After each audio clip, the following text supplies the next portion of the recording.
السلام عليكم، حلقة جديدة من يلا توك.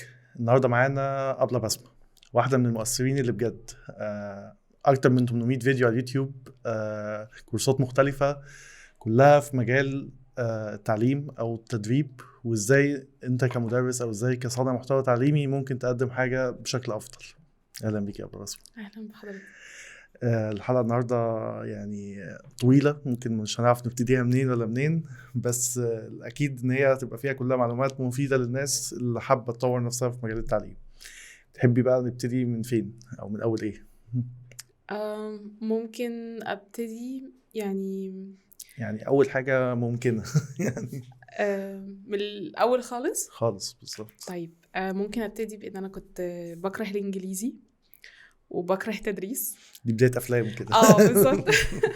و... وبكره تصوير الفيديوهات يعني. ودول تقريبا الثلاث حاجات اللي انا اللي بحب بعملهم اعملهم دلوقتي. دلوقتي. وانا صغيره انا كنت بكره الانجليزي جدا. كان المدرسين اللي كانوا بيدرسوا لي وقتها كانوا شداد حبتين زياده عن اللزوم. فما كنتش بقدر يعني اتعلم بشكل سهل. انا من الناس اللي يعني ابدو ان انا شخصيه هاديه، بس لو انا كطالبه بحب اتحرك والعب واتنطط وكده. فدي حاجه شويه ما كانتش موجوده في المدرسه بسهوله، مش كل المدرسين بتعملها. فكان بالنسبه لهم لو انت ما نجحتش او ما جبتش درجه عاليه يبقى انت فاشل. فده كان السياق يعني. فعشان كده كنت دايما يعني شويه غير متفوقه في الانجليزي والماث يعني. اللي كان في مرحلة ابتدائي مثلا ولا كان؟ ابتدائي واعدادي. حلو. قبل ثانوي بالظبط. بعد كده دخلت ثانوي ويعني ابتديت، كان بداية بقى الدش والأفلام والمسلسلات والحاجات دي، فابتديت أتفرج على حاجات مختلفة فكانت بتعجبني.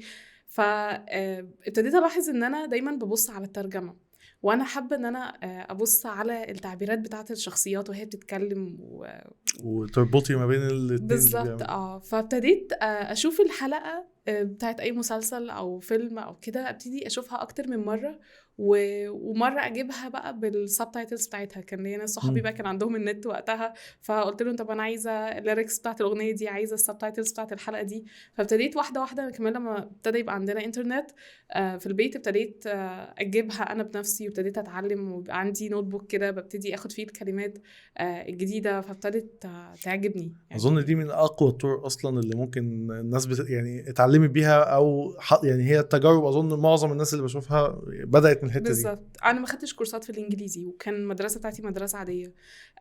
فسبحان الله يعني هو الموضوع تطور وبقيت بحب الانجليزي جدا. بس ما زلت ما بحبش التدريس، لان كان في يعني بعض الامثله اللي انا كان بالنسبه لي وقتها وانا هو ده صغيره. المدرس او هو ده هو ده الرول موديل. المدرس بالظبط. فانا كان بالنسبه لي يعني انا مش عايزه اروح اعذب حد. انا مش حابه اكون الشخص اللي بيدخل على اطفال صغيره او اي مرحله عمريه واكون انا الشخص اللي بيضايقهم في حياتهم يعني.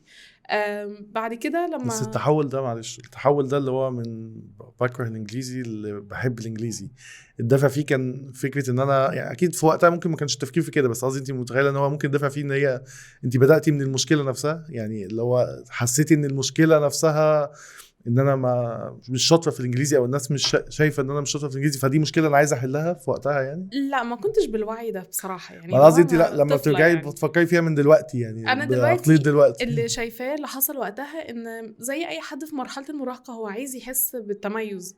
فبالتالي انا كان ايه التميز وقتها؟ انا وقتها كنت بلعب رياضه وكان عندي حاجات انا متميزه فيها، ولكن عندي برضو حاجات انا يعني بتعذب فيها لان بدخل الكلاس مش بجاوب. كان عندي مدرس مثلا كنت بتضرب يعني بتضرب على طول يعني. تخيل لو ايه، انا كل حصه مع المدرس ده بتضرب. فلما ابتديت اتحسن وابتدى يبقى فيه زي قبول مجتمعي، او ان انا احس لما بتكلم انجليزي ايه ده انت الانجليزي بتاعك كويس، طب اتعلمتيه ازاي، مش عارف ايه، الواحد ابتدى يحس بنفسه يعني. فابتديت احب اللغه. وبعد كده لما دخلت ثانويه عامه ابتدى الموضوع يعني يطور معايا. انا ما كانش الانجليزي بتاعي كويس خالص. واحده واحده ابتدى يبقى كويس، وجت بقى مرحله التنسيق. فانا كنت جايبه مجموع لطيف يعني، كان فوق 90%. ودي وقتها كانت حاجه برضو يعني ما كانتش طبعا. كان فانا ادبي ولا علمي؟ كان ادبي لا حلو، يعني. اللي هو كده اه علية القوم في ادبي. يعني لو ايه، انا كنت جايبه مثلا 92 93 حاجه زي كده. فابتديت اشوف الكليات اللي قصادي وقلت انا عايزه حاجه انجليزي يعني. انا تحول كرهي الشديد للغه الى ان انا بحب اللغه جدا. فانا كنت بفكر في كل المجالات الممكنه الا التدريس. مم. يعني ممكن اشتغل في الارشاد السياحي، ممكن اشتغل يعني في اي مجال، في الترجمه، ترجمة مثلا أو في كده. اي حاجه انجليزي ما عدا التدريس. فكان قصادي بقى اداب، ألسن، تربيه. فلقيت ان اختيار مثلا ألسن، ودي اللي انا كنت مهتمه بيها جدا، ان هي عشان ادخلها لازم اسافر محافظه تانية لمده سنه وبعد كده ارجع تاني. مم. وانا يعني شويه اللي هو ايه، بخاف يعني اللي مم. هو. وبعدين بقى ماما قالت لي هتسيبيني لمده سنه ومش عارف ايه والجو ده. المهم ان انا خفت وقلت لا، انا مش مش هاخد هروح. الخطوة دي. مم. طب هاخد اني تربيه ولا اداب؟ فبصراحه فكرت زي اي حد، استخسرت المجموع. لا، انا تربيه بتاخد من مجموع اعلى في الوقت دوت، يبقى خلاص انا هدخل تربيه بس مش هشتغل في التدريس. ده كان اللي هو الديل بريكر بالنسبه لي يعني. فدخلت تربيه. ولا اول سنه يعني لا مش بحب التدريس، لسه مش بحب التدريس. تاني سنه لا لسه مش بحب التدريس، لغايه ما دخلت التربيه العملي. ودي كانت يعني بالنسبه لي لحظه التحول في الفكر، ليه انا ابتديت احب التدريس. التربية العملية دي اللي هي فترة بيبقى تدريب للطلبة بتاع كلية التربية ان هم ينزلوا مدارس كمدرسين. بالظبط، يعني انا بدخل كاني مدرس عادي. فدخلت مدرسه وكان فصل بنات وكانوا أشقية وأنا كنت بحب دايما ألاحظ التعاملات مع الناس يعني. فكنت بشوف المدرسين لما بيدخلوا لهم بيعملوا إيه، كنت بشوف صحابي يعني شوية بجرب في الناس التانية اللي هم إيه دخلوا اللي دخلوا قبلك عملوا معاهم إيه بالظبط. فأنا شفت بعض يعني زملائي كان في بنات بتتعامل معاهم بعدوانية شديدة جدا، وواحدة فيهم اتضربت بالقلم من بنت طالبة. فكان ليه انا قعدت بقى جوه دماغي عماله اتفرج هو ليه ده بيحصل، ليه هما بياخدوا رد الفعل الشديد دوت من الطلاب. فلقيت ان هما دايما بيدخلوا ان انا داخله افرض سيطرتي، انا هنا المدرسه، فبالتالي انا مش عايزه اهين بتتقابل نفسي يعني. بالظبط. فانا دلوقتي اعمل ايه عشان اتجنب الاهانه، ان انا ما ادخلش واتهان وهتهان من بنت اصغر مني، فالموضوع مش لطيف خالص. فقررت ان انا اتعامل معاهم كأن هم بنات، بنت زيها عادي جدا. فلما كنا بندخل لهم مثلا في الاول في حصه اللي هي البريك او كده، فكنت بقعد معاهم والاقيهم مثلا بيتكلموا عن اهتمام معين، ميك اب، مش عارف ايه الحاجات دي، كنت بتكلم معاهم. فابتديت الاحظ ان البنات بتقولي انتوا ألطف تربيه عملي جات لنا، واحنا كل ده لسه ما درسناش، لمجرد بس ان احنا قعدنا واتكلمنا معاهم وهزرنا معاهم والموضوع مشي عادي. فابتديت احس ان دي اول خطوه في ان انا أأمن نفسي، يعني ان انا اتعامل مع البنات دي ان احنا زي بعض، بنات بنتكلم بشكل لطيف مع بعض فالدنيا بتمشي. فلما دخلت الكلاس اول مره عشان خاطر اشرح، فالبنات كانت بتتكلم، فانا كنت شفت من التجارب السابقه ان اللي بيدخل يقعد بقى يدبدب على الترابيزه وبالعصايه ويزعق والجو ده محدش بيهتم بيه. فقررت ان انا ارسم لهم صوره كده على البورد. وانا برسم لقيت البنات فجاه صوت الهمهمه ابتدى يقل وهما بيفكروا هي هو ده بتعمل ايه اللي ايه بيحصل يعني؟ بالظبط. وبعدين ابتديت احكي قصه، وانا بحكي القصه ابتديت اشوف ان هي عينيهم ابتدوا هم يهدوا وعينيهم ابتدت تلمع، وابتدى يبقى فيه فضول ان هم عايزين يعرفوا القصه دي رايحه على فين. وابتدينا نحط للقصه دي شخصيات، والشخصيات نديها اسامي واشركهم معايا في القصه. والكلاس اول كلاس عدى معايا الحمد لله يعني بسلام، وخرجت منها بكرامتي. ففي اللحظه دي ابتديت احس ان انا بحب التدريس. عندي حاجه ممكن اعملها في الحته دي. بالظبط. وابتديت انا نفسي ما بقيتش افكر ان انا مش داخله كمدرسه عشان خاطر اهين حد او ان انا هعذب حد او افرض سيطرتي على حد، انا داخله اساعد حد. فده كان اللي مختلف. غيرتي الصوره لنفسك يعني بالظبط. انا لقيت ان تصرفاتي هي اللي ادت للنتيجه دي، مش ان ده الديفولت او ده اللي هو المدرس كده اتخلق عشان خاطر يدخل يعذب الناس. لا، مفيش كده. هو على حسب كل مدرس. في مدرسين هم اذكياء جدا في التعامل مع الطلاب بتوعهم، وفي مدرسين تانيين داخلين لاهداف تانية مش بتأدي لهم النتيجه اللي المفروض ان هم ياخدوها. بس فدي كانت بدايتي في الكلية بقى. كنت أخدت كورس منحة، فابتديت أشوف نماذج تانية برضو لطيفة جدا في التعامل وبتلعب معانا وبتصاحبنا فابتديت أحس إن هو إيه، لا أنا عايزة أبقى زي المدرسين دول. دي كده كان يعني ده كده الجزء بتاع الكلية واحنا لسه بالزبط. في تربية عمل. هل أثناء الكلية يعني ابتديتي تمارسي موضوع التدريس ده حتى لو بشكل جانبي جنب الكلية، ولا هو كان جزء التربية العملي بس؟ لما ابتديت احس ان في حاجه انا بعملها مميزه او الناس بتشكر فيها، فابتديت لو حد من صحابي عنده مشكله في حاجه معينه ممكن اشرحها له. كان في حد مثلا من صحابي اختها عندها مشكله في الانجليزي، فانا بقى كان بالنسبه لي طيب اوكي احنا نقعد ونرسم ونلعب ومش عارف ايه.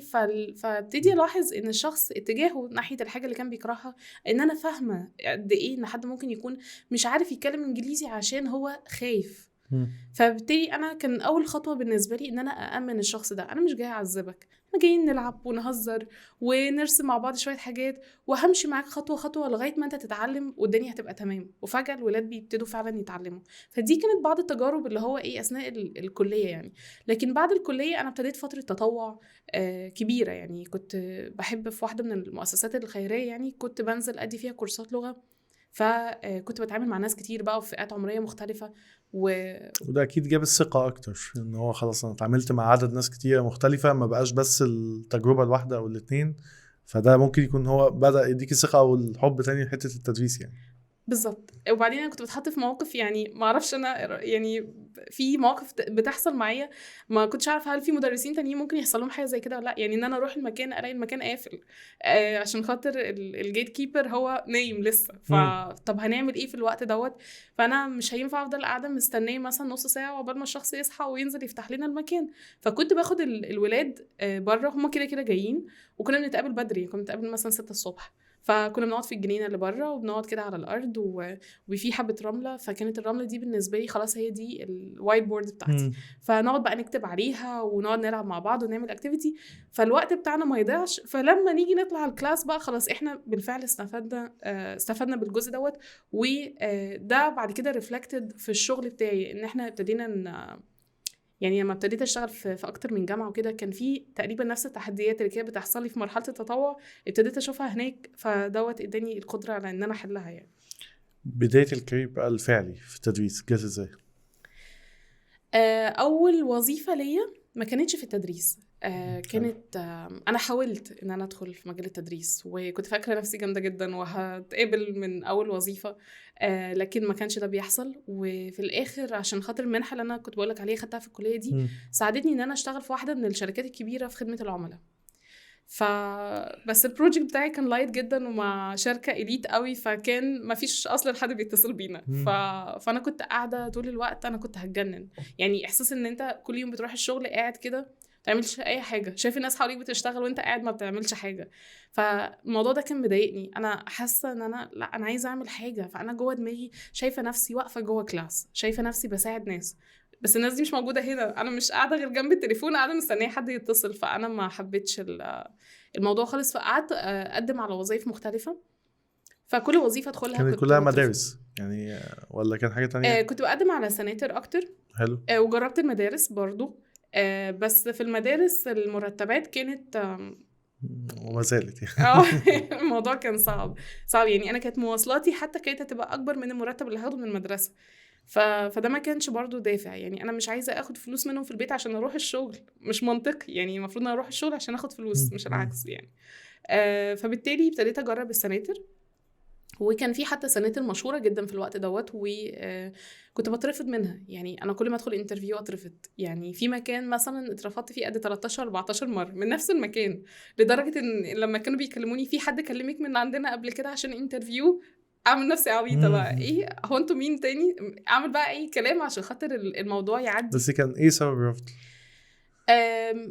ولا ما كانش بيتقال اصلا لا يعني؟ كان في اسباب في الرفض يعني. انا يعني لازم اعترف بحاجه زي كده. الانجليزي بتاعي كان كويس ما كانش وحش، ولكن انا كنت بخاف جدا جدا بشكل يعني انا عارفه ان الكلام ده انا بقالي اكتر من 13 سنه في التدريس، الكلام ده يعني شويه من زمان حبتين.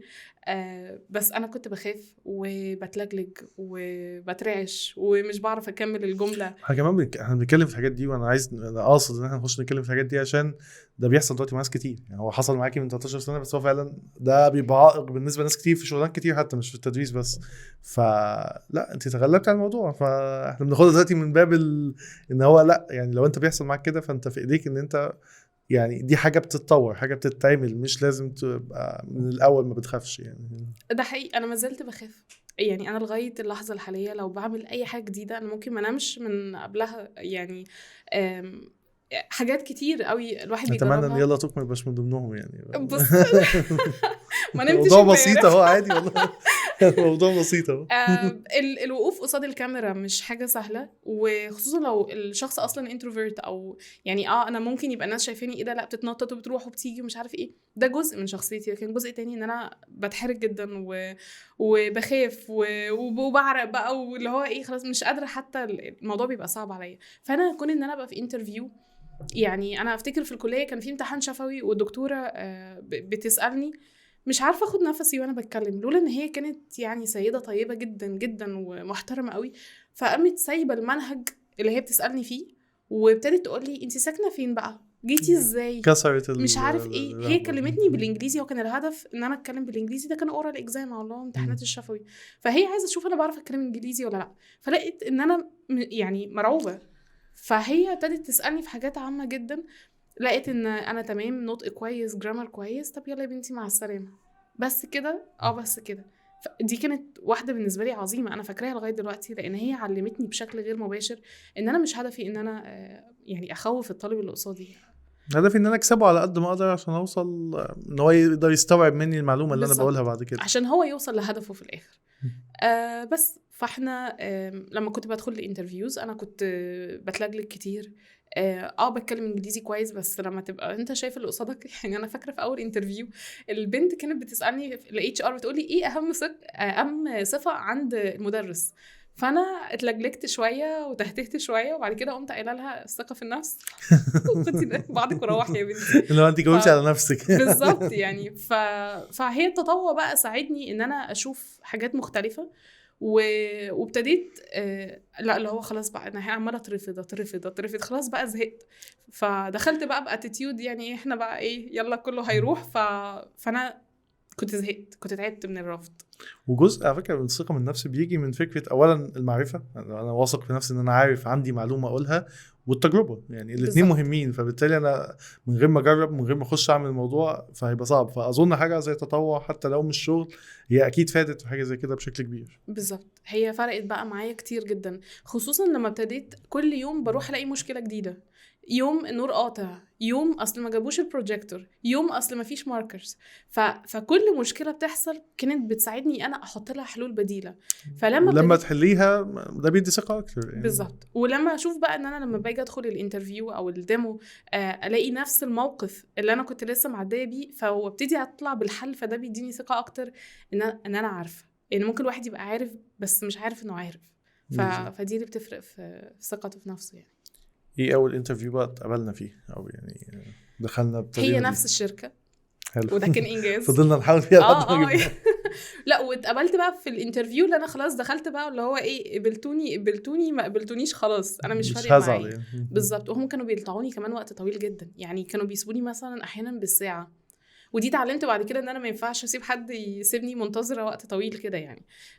فدخلت اللي هو لا، انا قلت لها بالظبط في الانترفيو، قلت لها بصي انا شغاله في شركه مالتي ناشونال وبقبض مرتب ما حدش يحلم بيه، فانا هسيب كل ده وعشان انا عايزه اشتغل في التدريس. فوالله انا اشتغلت معاكم في البروجرام ده يبقى عظيم، ما اشتغلتش معاكم خلاص يبقى انا هشوف اي مكان تاني عادي. الغريب ان انا اتقبلت يعني، ودي كانت حاجه غريبه جدا. هو انتوا كنتوا مستنيين يا جماعه ان انا اتصرف بالشكل دوت؟ طبعا انا اتقبلت، وكان في حاجه كده زي TOT المفروض ان هو بيتعمل، وكان مشروع كبير يعني، كان منحه كبيره بتدرس في الوقت ده في الجامعات، ودي المنحه اللي انا كنت اخدتها في الكليه. فانا كان نفسي زي اجيف باك، او ان انا كمان استفدت من الموضوع ده، انا عايزه بالظبط انا عايزه اكون زي المدرسين اللي درسوا لي وقتها. فبعد ما اتقبلت ومضيت العقد بقى واللي هو وسبت شغلي ورايحه اول يوم للتدريب. وكان بقى المشهد كالاتي، الدنيا كانت بتمطر وانا ماشيه تيجي عربيه بالطينه تقوم زي الافلام العربي بالظبط يعني. فالمهم اروح استنى التدريب يبتدي، مفيش حد غيري. ايه يا جماعه هو مفيش تدريب النهارده؟ لا اصل التدريب اتلغى. ليه اتلغى؟ ما اعرفش، ما حدش قال لنا. ده المكان اللي انت المفروض راح تدربي فيه او الجامعه او الحاجه ده دي؟ المفروض التدريب اللي هاخده قبل ما هبتدي انزل اللي هو الشغل. التاهيل نفسه للشغل نفسه. بالظبط. البهوات لغوا التدريب وما بلغوش حد. فبالتالي انا جيت، كان مشوار كبير جدا. بعد ما وصلت لقيت ان هو يعني انتوا لغيتوا كل حاجه، طب خلاص يلا نلغي العقد. بعديها حصلت بقى مشاكل كتير مش عارف ايه، وقعدت فتره في البيت بدور على شغل تاني. يعني كنت خسرت بقى اللي هو ايه انتي سبتي الشغلانه شغل دي أولاني. والشغلانه دي بالظبط. بعد كده ايه يعني هل لما قعدت في البيت ابتديتي شغل تاني ولا ابتديتي حاجة؟ ابتديت اكتئاب بقى اللي هو حاجه في منتهى الاحباط.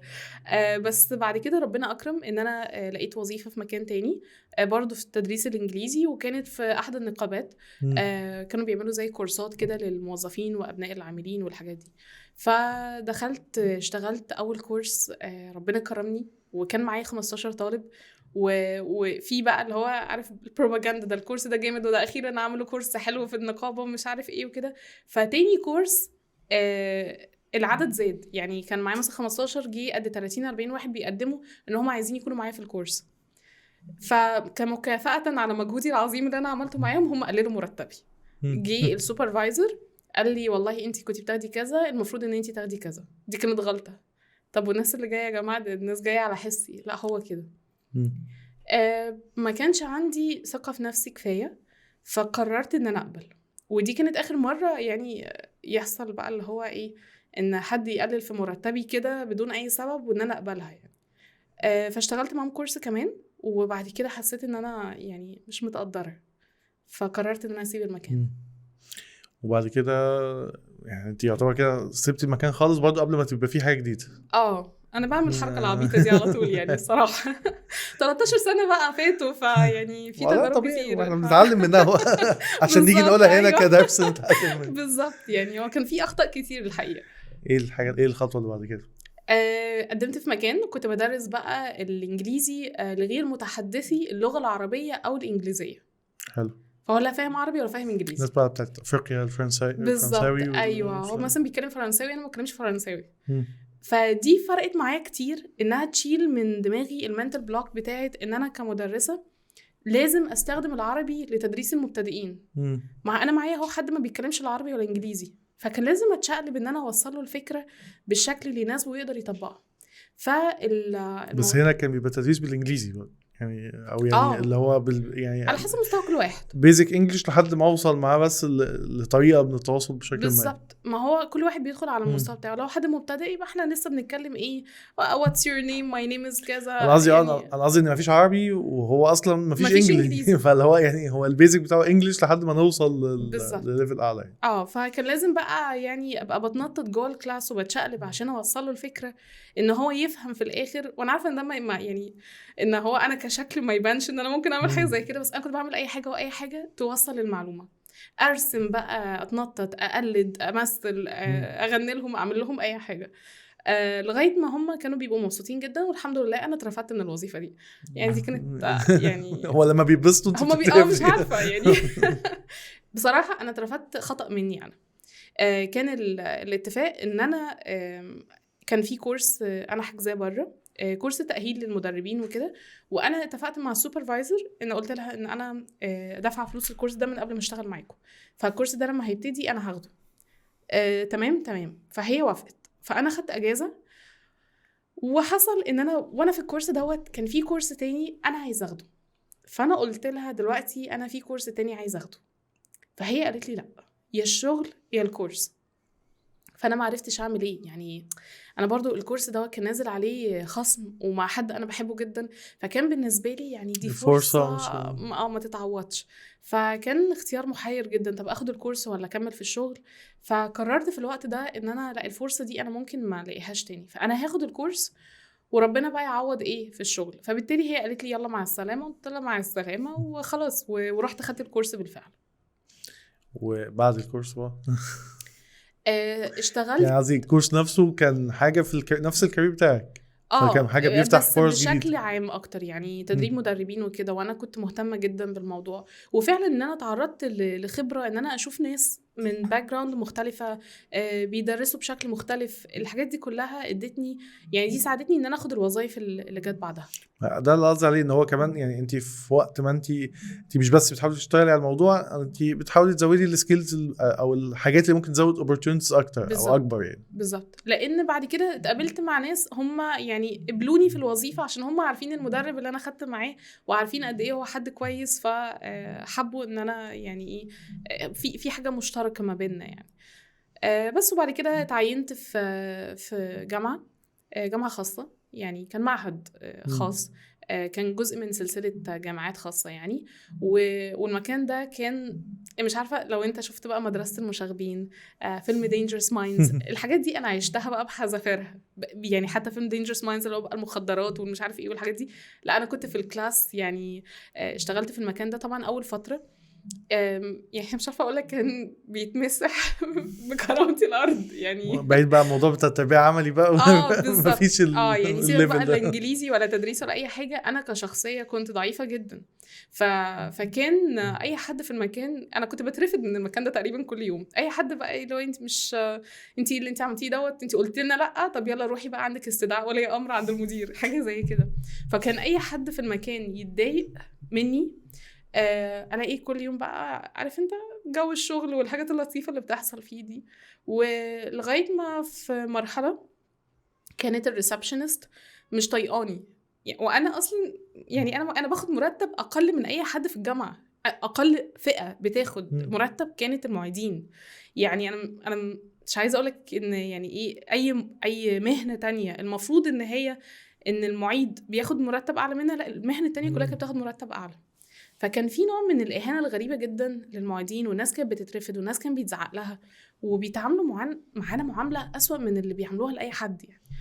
لغاية ما جيت في مرة بقى كنت بحكي لأخويا، بقوله ده بيعملوا فينا وبيسهوا فينا. فهو أخويا بقى إيه قعد يقول لي أنتي هتعملي معاهم 1 2 3 4، which was like think like a man بقى. يعني اللي هو إيه أنا مش عارفة أنا كنت بروح كل يوم معيطة، فان انا مش عارفه اتعامل مع الناس. يعني انا في الاول وفي الاخر انا بنت يعني، فانتوا ليه بتتعاملوا معايا بالشكل ده؟ انا بنت بقى صباح الخير ومش عارف ايه واجيب لكم شوكليت والجو ده، ليه بقى انتوا بتهنوني يعني؟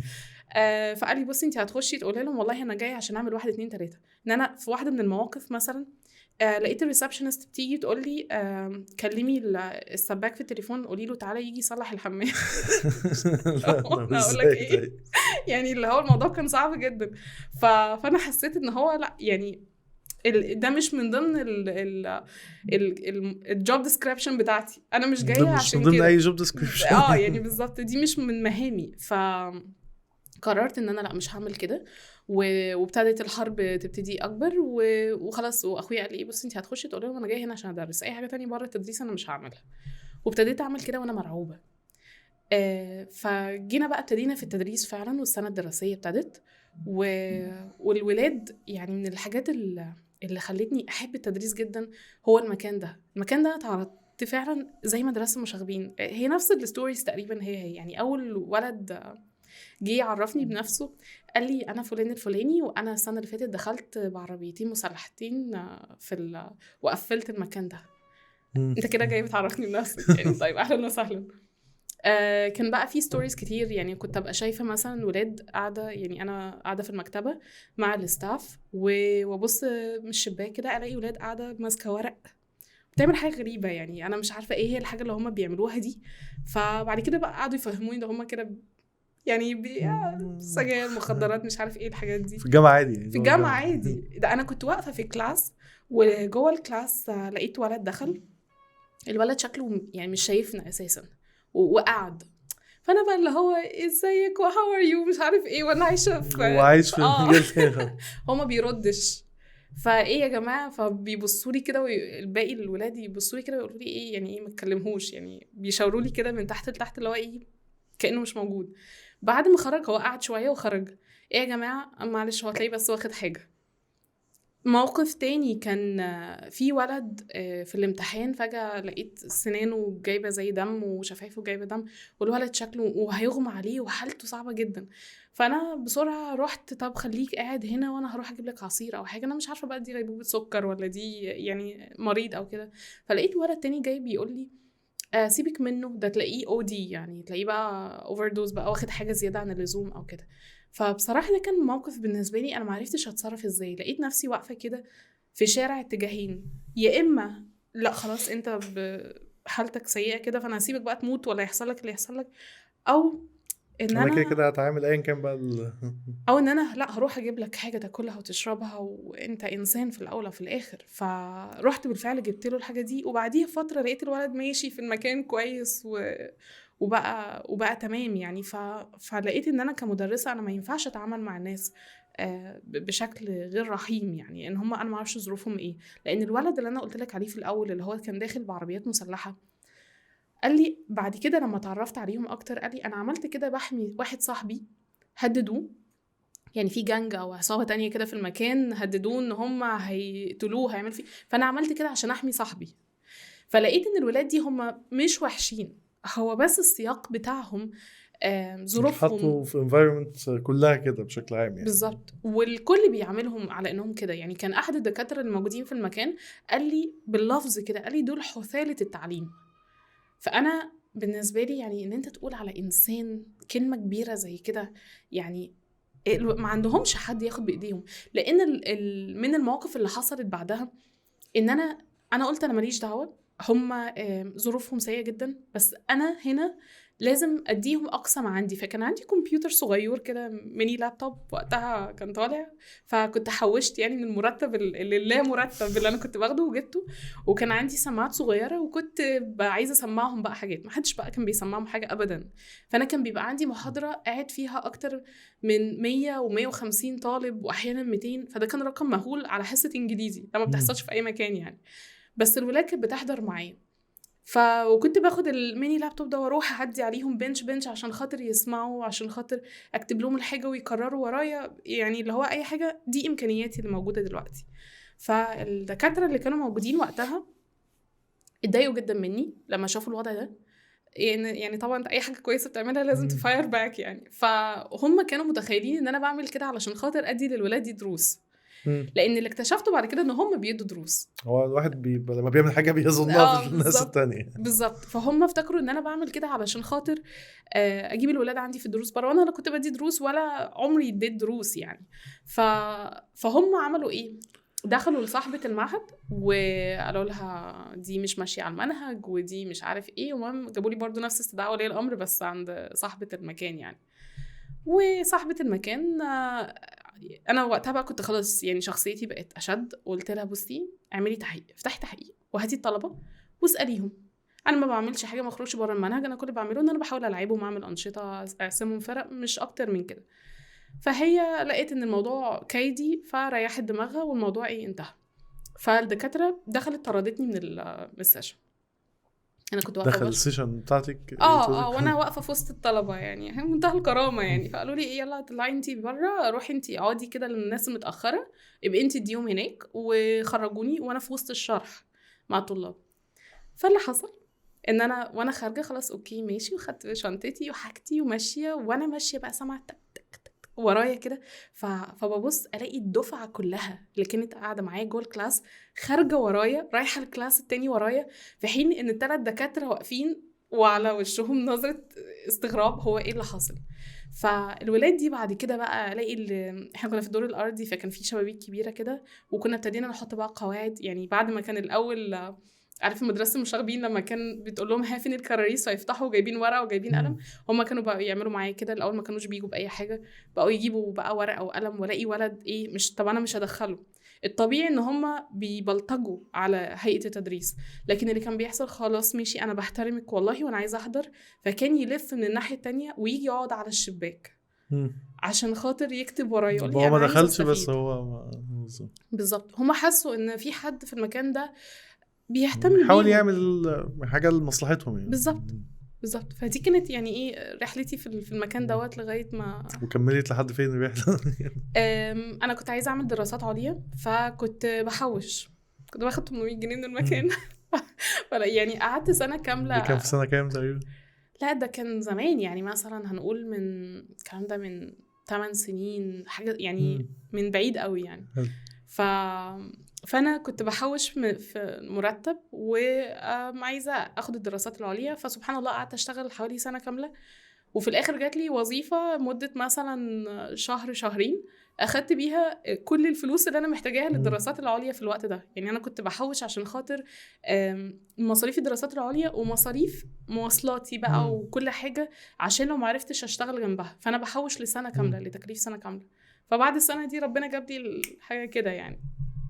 فبعد كده سبتي الجامعة او سبتي سبت الجامعة بس اشتغلت في مكان تاني، وابتديت من المكان تاني اشوف ان لا ده في فرص تانية بره، مش بس المكان اللي انا محطوطة فيه كان ضيق قوي عليا. يعني انا اقدر اعمل حاجات اكتر من كده. المطلوب منك فيه مش كتير كتفاصيل شغل يعني. انا حرفيا لو ما كنتش عملت، انا لو ما كنتش دخلت حتى المحاضرات ولا كان حد هيحس بيا. هما امتى كانوا بيحسوا بيا؟ لما انا كنت بدخل المحاضرات، لما تعملي التأثير اللي بتعمليه بالظبط. انا كانوا بيقفلوا المحاضرات، الرومز نفسها كانوا بيقفلوها. اللي هو انت هتدي هنا، لا هنقفلها. او واخده الولاد وقاعده بيهم في المكتبه، لا ما عندناش حد، انتوا بتعملوا ايه في المكتبه؟ بناخد السيشن. لا المكتبه مش عشان تقعدوا تذاكروا. فنطرد بره لغايه ما خدتهم في مره ورا المكتب بتاع صاحبه المعهد بقى ذات نفسها، وقعدت ورا مكتبها، والمكتب فيه شبابيك ازاز كبيره، وقعدت بقى معاهم نفس الموقف اللي كان في الجمعيه الخيريه لما كنت بدرس، وقعدت مع الولاد على الارض وعملنا الارض هي البورد بتاعتنا. ده اللي كنت بعمله معاهم. يعني حتى والدتي كانت كل مره اروح من الشغل تقول لي انت هدومك متبهدله كده ليه؟ وانت بتروحي تلعبي في الشارع؟ انت مش المفروض يا بنتي معيده؟ معيده، بس انا ما قافلين قصادي كل الابواب، فبنقعد بقى على الارض. بالظبط. وبعد كده بدأنا حتة الدراسات العليا ولا؟ رحت كملت دراسات عليا، خدت دبلومتين، ودي كانت زي قبل الماجستير. وبعد كده كملت في الماجستير، وفي نص الماجستير سبته. سأسألك سؤال هنا قبل ما نروح لحتة ماجستير. يعني أنا لو مكانك أو بتخيل السيناريو، أنت حد مجتهد شاطر شغال كويس، بس تقريبا في كل الفرص اللي فيها شغل لا بتقابلي سوء حظ أو بتقابلي مشاكل فيها. ايه اللي يخلي دافع لحد ان هو يكمل تعليم اكتر ويوصل ويبقى عايز يعمل ماجستير اكتر وهكذا، وهو حاسس انه مش واخد حقه باللي هو اصلا فيه، او يعني مش قادر يستفيد من اللي هو عمله اصلا كمجهود اولي يعني؟ ده سؤال لطيف جدا. الطموح. انا مش عارفه ممكن بكره يبقى فيه ايه، مش عارفه ايه البوسيبيليتيز التانية. يعني انا لو خدت الكورس ده، انا لما خدت الكورس ما كانتش الوظيفه موجوده، انا خدت الكورس عشان انا لما هتعلم اكتر يمكن الاقي حاجه احسن. لو انا خدت الدراسات العليا دي مش يمكن اتعين في جامعه احسن؟ ما انا اوريدي شغاله معيده في معهد صغير، ماذا لو ان انا ممكن اشتغل في مكان احسن؟ فكرة ان انا يبقى معايا ماجستير ودكتوراه وقتها كانت حاجة بالنسبة لي بقى. لو الدكتورة راحت والدكتورة الجو دوت، فكانت وقتها برضو مهمة بالنسبة لي، فقلت اعملها.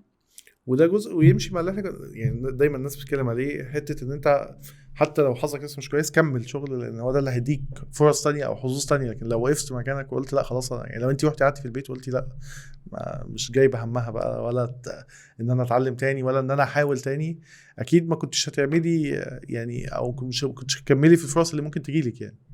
ده كان هيقتلني. يعني انا بالنسبه لي فكره ان حد يبقى عنده امكانيات انه يقدر يعمل حاجه معينه وما يعملهاش، دي موت بالبطيء. يعني انا بالنسبه لي اي حد انا بدرس له دلوقتي والاقي عنده امكانيات كبيره بس هو مزنوق في خانه صغيره او كورنر صغير كده مش عارف يطلع منه، الشخص ده في الغالب بيتحول الى الاكتئاب، لان هو يقدر يعمل اكتر وهو مش بيعمل. فكل الطاقه دي وكل الحماس ده عمال يتقلب ضده، وهو كل السياق اللي حواليه برضو او الكونتكست اللي حواليه كده الناس يعني مش مشجعه. ما هو يعني بالعكس، ده هو كل ما بيجي يطلع لقدام هما بيرجعوا لورا. فبالتالي يعني قصادك ان انت تحاول بقى تخرج، يا اما هتفضل قاعد وسطهم فما تلومش بقى غير نفسك. يعني مش هتعرف تغير حاجه، محدش هيجي يغير لك حياتك بنفسه يعني. بالظبط. ومحدش هيؤمن بيك برضو لدرجه اللي هو ان ايوه انت هتبقى الشخص الناجح المشهور اللي بيجيبوك في مش عارف ايفنتات. ما حدش بيبقى شايف كده في الاول. محدش بيحب يشوف الحد معلش يعني هو نفسه مش شايف نفسه ناجح. بالظبط. محدش هيحب يوقفه قدام الناس يعني. طيب دخلنا الماجستير وتقولي ما كملتيش الماجستير. ما كملتش الماجستير. ليه بقى؟ انا ما اعرفش اعمل حاجه لمجرد ان هي هتبقى قصاد الناس حلوه. يعني مثلا الاول كان في فتره المراهقه ان انا ممكن انا مبسوطه ان انا بتكلم انجليزي والناس بتقولي برافو انت شطوره. بعد كده خرجت للحياه الحقيقيه ما حدش بيقول انت شطوره، انت هو انت بتعملي حاجه كويسه، طب دي خلاص هتاخدي على وشك على طول يعني. فابتديت احس اللي هو انا لازم يبقى في عائد من ورا الموضوع. ايه العائد دوت؟ لقيت ان طب انا هاخد وظيفه احسن، مش باخد. طب باخد تعليم افضل، مش باخد. انا كنت بحب يعني برضو عشان خاطر الواحد ما يعممش الفكره، بين الماجستير والدكتوراه بالنسبه لبعض الناس هي حاجه عظيمه جدا. في ناس ممكن تاخده علشان خاطر هتسافر بره، في ناس هتاخده عشان هتتعين في جامعه معينه، هتاخد مرتب افضل، هتاخد تعليم افضل. لكن انا بالنسبه لي انا كنت اوريدي بقرا كتير جدا وباخد يعني كورسات اونلاين مع نفسي، بدور كتير. فلو انت مش هتديني معلومات اكتر من اللي عندي اوريدي، فانا بروح كده اضيع وقت اللي يعني. هو مجرد التايتل وخلاص يعني. بالظبط. فانا مجرد التايتل ده لا، انا مش محدش هيحترمني في الشارع ويقول لي دكتوره راحت والدكتوره جت. انا بالنسبه لي في عوامل تانية محتاجاها عشان خاطر اقدر اعيش كويس.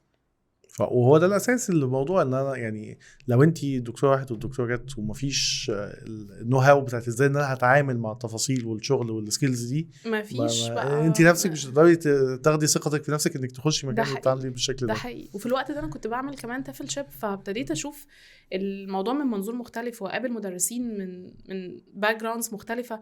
فكنت بشوف ان في ناس معاها ماجستير ودكتوراه وما بتعرفش حتى تقف تشرح درس 10 دقايق. فلقيت ان هو لا، الماجستير والدكتوراه مش هي الحاجه الصح بالنسبه لي، يمكن في طريق تاني. فانا كنت خلاص يعني على وشك ان انا يعني انا كنت كنت هكون مع دكتوره عظيمه جدا جدا هناك يعني، وهي كانت بتحبني قوي، وكنت خلاص هدخل سيمينار اول مره، وبعد كده رجعت، وبعد كده عملت موضوع تاني وهدخل سيمينار تاني مره عشان يعني اقدم الموضوع اللي هناقشه يعني او هشتغل عليه. وبعدين رجعت تاني وحسيت ان هو لا، ده مش الطريق بتاعي يعني. ودي طبعا كانت خيبه امل بالنسبه لناس كتير يعني، اللي هو ايه، انت بعد ما عديتي الدبلومات سنتين وانت اشتغلتي كمان على قعدتي حوشتي عشان تعملي وسبتي شغل عشان تروحي هنا وتعملي. فكان بالنسبه اكيد وحتى عليك انت نفسك ما كانش قرار سهل. لا ما كانش سهل يعني. الواحد كان مش عارف، انت واقف في مفترق طرق ومش عارف هو ده قرار صح ولا يعني ده هيكون افضل قرار خدته في حياتك ولا اغبى قرار خدته في حياتك. فانا كان بالنسبه لي وقتها ده كان شكله قرار سيء جدا. تجاوزتي الموضوع ازاي بقى، او يعني ايه الخطوه اللي خدتيها عشان تقدري تتجاوزي الموضوع؟ انا في الاخر يعني حسيت ان انا مش مبسوطه. يعني انا بروح بتبهدل في الطريق وبدفع فلوس وعماله احط من هنا لهنا وانا مش مبسوطه، وانا بحب اتعلم. ففكره ان انت تقعدني كده في مكان وانا لا بيتضاف لي حاجه ولا بضيف حاجه يبقى ملوش لازمه. فقررت ان هو لا، ده مش الطريق الصح بالنسبه لي، ممكن يبقى الطريق صح ناس تانية. وكان ليا ناس صحابي بيكملوا وانا قلت لهم ان انتوا لازم تكملوا، السياق بتاعكم بيقول ان انتوا لازم تكملوا. وفي الاخر اشتغلت في جامعه تانية بقى، جامعه اكبر. كنت قدمت فيها في سنه معينه ومحدش كلمني. وبعد كده شفت اعلانها وكان المفروض الديدلاين بتاع التقديم خلاص خلص، وقلت خلاص خير. فالمهم كنت رايحه الكليه بخلص حاجه، فاحد دكاترتي بيقول لي دي الجامعه الفلانيه طالبه ناس، ووريني الاعلان تاني. قلت دي اشاره، هو الديدلاين خلص بس خلينا نجرب نقدم يعني. فقدمت في الجامعه بالفعل واشتغلت فيها، ودي كانت ابجريد بقى يعني. ومن غير يعني انت كنت بتقولي ان انت ممكن عايزه تعملي ماجستير عشان تاخدي الخطوه دي، فانت يعني عملتيها من غير ماجستير. من غير الماجستير بالظبط. فكان المرتب افضل، المكان كان فيه سلبيات كتير قوي، بس السلبيات دي ما تجيش اي حاجه من اللي انا شفته. وده ليه علاقه برضو بالتجارب. يعني احنا لو ما فيش التجربه السابقه كنت ممكن تبقي داخله محبطه على التجربه دي اصلا، بالظبط، بسبب ان انت شايفه السلبيات بس، لكن مش شايفه مقارنتها بالاماكن التانية اللي ممكن بالظبط ناس تانية فيها. يعني كان في واحده من الستاف هناك خرجت من الكلاس معيطه وراحت للمدير قالت له مش عارفه اتعامل معاهم، دول عمالين يتكلموا انت متضايقه ان هم بيتكلموا. فخلاص يلا هاتوا بسمه تدخل هي الكلاس ده. فكان اي كلاس صعب، اي حاجه يتزنقوا فيها هاتوا بسمه تعملها. وانا كنت بحب اتعامل بقى بدايه التكنولوجي وكده، فكنت ببتدي اعمل باوربوينتس مش عارف ايه عايزين، طب ما ندرس لهم سوفت سكيلز مع الانجليش، طب ما ندرس لهم مش عارف ايه مع ايه. فكنا بنجرب في حاجات مختلفه يعني. وهنا كانت بدايه تيفل شيب يعني around المرحله دي يعني. يعني تيفل شيب بقى لها مثلا 5-6 سنين يعني، حاجه زي كده. وفي الوقت ده لا هقول لك بالظبط، انا كنت شغاله في كذا حاجه in parallel. انا اشتغلت في جامعه تانية بعدها، كان احد حلو. الناس اللي شغالين في الجامعه الاولانيه قال لي ما تيجي الجامعه الامريكيه طالبه مدرسين ومش عارف ايه، فقدمت على الشغل هناك واتقبلت واشتغلت بقى الحمد لله في مشاريع كتير، يعني مشاريع تبع للسفاره الامريكيه، اكاديميه الشرطه، الوزارات بقى، البنوك، حاجه بقى مختلفه تماما. هو تابع للجامعه الامريكيه بس في البروجكتس دي يعني او في الاماكن دي. بالظبط. يعني كليه التعليم المستمر بتعمل حاجه زي كاستمايز بروجرامز، يعني لو في حد مثلا عايز ياخد كورس انجليزي يا اما بيقدم كفرد يا اما مؤسسه كامله بتعمل تعاون مشترك وبيشتغلوا معاها. فطبعا تعرضت لناس كتير من خلفيات مختلفه جدا، فدي كانت يعني حاجه لا برضو ان انت برضو تعيشي وتشوفي العقليات المختلفه اللي ممكن تتعاملي معاها. بالظبط. وكان في بقى حاجات كتير لطيفه يعني، والواحد اكتشف في الاخر برضو الناس هي ناس في الاخر، يعني هم بشر، هم بيبقوا خايفين قلقانين. يعني كان في احد البروجرامز كان في دكتوره يعني بتعامل مع دكاتره بقى، فدخلت في مره اتعصبت عليا في وسط الكلاس وقعدت تقول ما ينفعش التاخير ده، ما ينفعش مش عارفه ايه، انا مش جايه متاخره اساسا، ده هو المكان اللي قافل الكلاسز. بس في نهايه السيشن جت اعتذرت لي وقالت لي بصي انا بترعب من الانجليزي، ست بتسافر بره وجوه بتعمل برزنتيشنز بس لما تيجي عند الانجليزي لا دي عقده. فقالت لي انا كنت خايفه، فالخوف دوت طلع في عصبيه واعتذرت لي وبعد كده بعديها فتره طويله بعد ما الكورس انتهى لقيتها بعتت لي مسج على الواتساب بتقول لي انا عايزه اشكرك، انا دلوقتي في مش عارفه دوله ايه وقدمت برزنتيشن بالانجلش، فانا حابه ان انا يعني اقول لك شكرا على الكورس. اظن دي بتبقى اجمل جزء في اي حاجه يعني. بالظبط. الفيدباك اللي زي ده بيهون حاجات كتير ثانيه. ده حقيقي. ايه كان اكبر دافع؟ يعني انت عديتي بمشاكل كتير وخبرات كتير في كل حاجه، ايه كان اكبر دافع ورا ان انت تبتدي البروجرام بتاعك وان انت تدربي المدرسين وتبتدي تعملي المحتوى اللي انت عملتيه؟ انت قلتي في الاول انا كنت بتخافي من الانجليزي، بتخافي من التدريس، بتخافي من الكاميرا، فانت كنت ساعتها عديتي الاثنين الاولانيين بالظبط، الانجليزي والتدريس، وكان لسه فاضل الكاميرا، فكان ده التحدي الثالث الكبير بالنسبه لي. ده كان مستحيل ان انا اعمل كده. فمحمد في الوقت ده احنا كنا بنتطوع سوا في الجمعيه الخيريه، فقال لي ايه ما تيجي نعمل كورسات اونلاين. ما كانش في حاجه ساعتها بقى اللي هي الفيديوهات اللي على اليوتيوب والجو دوت، ما كانش في حاجه زي كده يعني، ما كانتش منتشره مش زي دلوقتي طبعا. بالظبط. لا ما ده من زمان بقى يعني. فهو قال لي ايه ما تيجي نعمل بقى ايه كورسات انجليزي كده. فقلت له لا انا احب اقعد كده مع الطلبه في الكلاس ونقعد كده على الارض ونرسم ونلون ونتنطط ونشد في شعور بعض وكل الجو دوت، لكن ايه في قصاد كاميرا لا شكرا.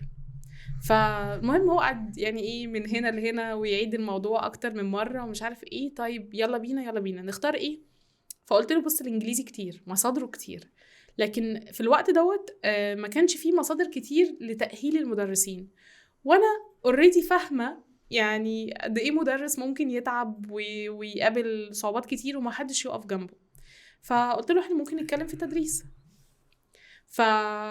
فلما ابتدينا نعمل الفيديوهات، طبعا اول فيديو يصورهولي انا لسه فاكره لغايه دلوقتي قد ايه انا كنت مرعوبه ونسيت اسمي وكنت بتهته وبتلجلج وعيدنا الفيديو ده تقريبا مثلا كتير بقى يعني قد 30 مره عشان خاطر الفيديو دوت اول فيديو يطلع اول حاجه بالظبط. بس قولوا لي اول فيديو ما كانش بقيه الفيديوهات كلها. لا ما كان 800 فيديو دلوقتي الحمد لله يعني. ايه التركيز الاساسي او ايه اكتر حاجه انت شايفه ان هي الفيديوهات دي اثرت في الناس يعني او فرقت مع الناس فيها يعني؟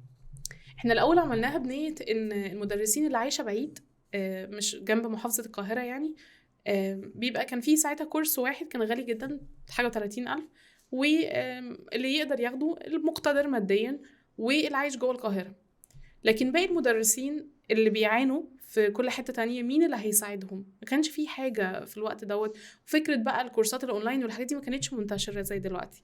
فقلنا خلاص احنا هنعمل مجموعة فيديوهات نتكلم فيها عن المشاكل الأساسية في إدارة الفصل. فاحنا عملنا هي سلسلة واحدة، ومن بعدها بقى ايه لقينا المدرسين بقى في كل حتة بتبعت لنا استشارات بقى عندهم مشكلة معينة مش عارفين يتصرفوا ازاي.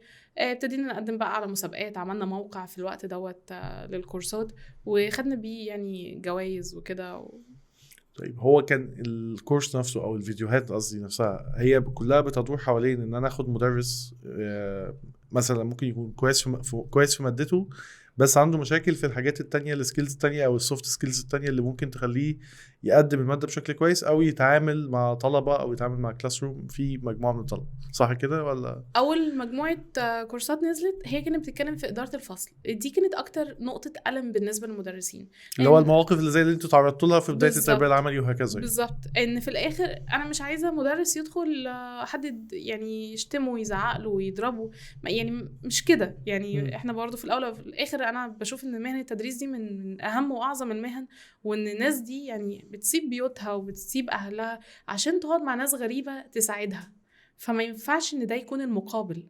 فاللي حصل بعد كده ان الناس لما ابتدى يبقى فيه تجاوب وانشطه طلابيه تبعت لنا ندي توك في ايفنت، ندي ورك شوب، فالموضوع ابتدى يتوسع مننا المسابقات، وابتدي يبقى الواحد يشوف الناس على ارض الواقع هي محتاجه ايه اكتر. فابتدينا نتوسع، بدل ما بنعمل كورسات في اداره الفصل بس بقينا طرق التدريس، ازاي ندرس اللغه، ازاي نعمل ديمو، اي موضوع يبتدي يظهر لنا ان ده مشكله والناس بتسال عنه نبتدي نعمله فيديوهات. ايه مشكلة المدرس الرئيسية في مصر يعني واقع ان انت اتعاملتي مع اعداد كبيرة جدا منهم في مصر وبره مصر، بس يعني بشكل عام لو اتكلمنا على مصر؟ كل مدرس ليه مشاكل مختلفة عن مدرس تاني. يعني مدرس قاعد في قرية صغيرة ما عندوش كمبيوتر، يعني ما عندوش اصلا وايت بورد، هو لسه بيشتغل بالبلاك بورد وده موجوده يبقى خير وبركه. ده مشاكله مختلفه تماما عن مدرس شغال في مدرسه انترناشونال عنده تكنولوجي عنده مش عارف ايه. كل واحد فيهم وليه مشكله مختلفه. انا بيبقى هدفي ان انا اشوف كل مدرس من دول لما بيجي يتواصل معايا انت مشكلتك ايه. فاشوف ده مثلا مشكلته ان هو عايش في مكان صغير بس هو مهاراته كويسه وكل حاجه وبياخد مرتب ضعيف جدا. يعني في مدرسين اعرفهم بياخدوا، اللي بياخد 15 جنيه في الساعه واللي بياخد 2 جنيه ونص في الساعه، اللي هو ما تاكلش يعني ما تقومش بيت. فبالتالي طيب انت دلوقتي مهاراتك ايه، مهاراتك المفروض تبقى ايه، وايه الخطوه اللي جايه المفروض نطلع فيها، نطلع من المكان اللي احنا فيه من الكورنر دوت. فبالتالي انا مش هدفي ان المدرس اللي بياخد 2 جنيه ونص في الساعه دلوقتي ان بكره هيكون بياخد 100 جنيه في الساعه. انا هدفي يطلع ل 15 جنيه، ومن 15 يطلع ل 20، من 20 يطلع ل 30. يعني ما اقدرش اقول ان انا عايزه المدرسين تبقى بتقبض بالدولار، ما هو ده مش يعني برضو هو طموح حلو، بس مع طموح حبة واقعية. شخص ما مدرس هو المستوى في اللغة مدرس انجليزي مستوى في اللغة مبتدئ، فانا ما ينفعش اروح اقول له روح اقدم في مدرسه انترناشونال، هو مستحيل يتنقل من هنا لهنا مره واحده يعني. بالظبط. فانا لازم امشي معاه بناء على الخطوه اللي هو فيها دلوقتي، هاخده من الخطوه رقم 1 للخطوه رقم 2، عدينا المرحله دي يبقى نروح لرقم 3. واي حاجه انا بديها حتى في الكورسز بتاعتي اللي هي الناس بتيجي تاخدها بايد، ببقى شايفه ان هي لازم تتقدم في فيديو. المعلومه دي لازم تكون متاحه مجانا لاي حد عشان انا مش هتسأل عنها بعد كده. يعني انا لو انا مش موجوده دلوقتي هيبقى ايه الوضع؟ يعني سواء واحد مات او مش موجود في المجال غير الكارير خالص، يبقى لازم المعلومه او الخبره او التجربه اللي الواحد عدى بيها. زي فكره البودكاست، هو البودكاست هدفه ان هو بتنقل تجارب الناس التانية عشان تبقى متاحه لناس تانية في اي ممكن وقت تعدي وفي اي بيها. مكان. بالظبط. هل المدرس هو او التدريس ده موهبه يتوجد يعني يتوجد في شخص يا الا لا، ولا هي حاجه ممكن تكتسب؟ تمام، ده سؤال بيعمل مشاكل يعني في الفيلد، الناس بتبقى بتتخانق عليه. انا شايفه ان هي مهاره. في ناس هي فعلا فطرتها ممكن تبقى مدرسه وهي فعلا تحسها موهوبه، فمع بعض التعليم الكويس لا هيبقوا مدرسين كويسين. لكن في ناس هي موهوبة وكل حاجة لكن مش بتشتغل على نفسها، وحد تاني هو بيحب المجال بس مش موهوب فيه، ما عندوش الذكاء اللي هو الاجتماعي. الحاجات دي كلها، كل الحاجات دي ممكن نعلمها للناس، لان اللي يخليني انا ادرس يخلي اي حد تاني يدرس. يعني انا لو بقابل حد غريب بكش وبخاف وبتكسف وكل الحاجات دي، اللي يخليني انا بعد ما كنت بكره الانجليزي والتدريس وتصوير الفيديوهات ان انا اعمل الحاجات دي، فيخلي اي حد تاني ما فيش الحاجات دي كلها موجوده واتعملت. هي انا ليه كمان بقول الحته دي، ان الواحد بيشوفها من واقع الحياه العمليه او من واقع التعامل.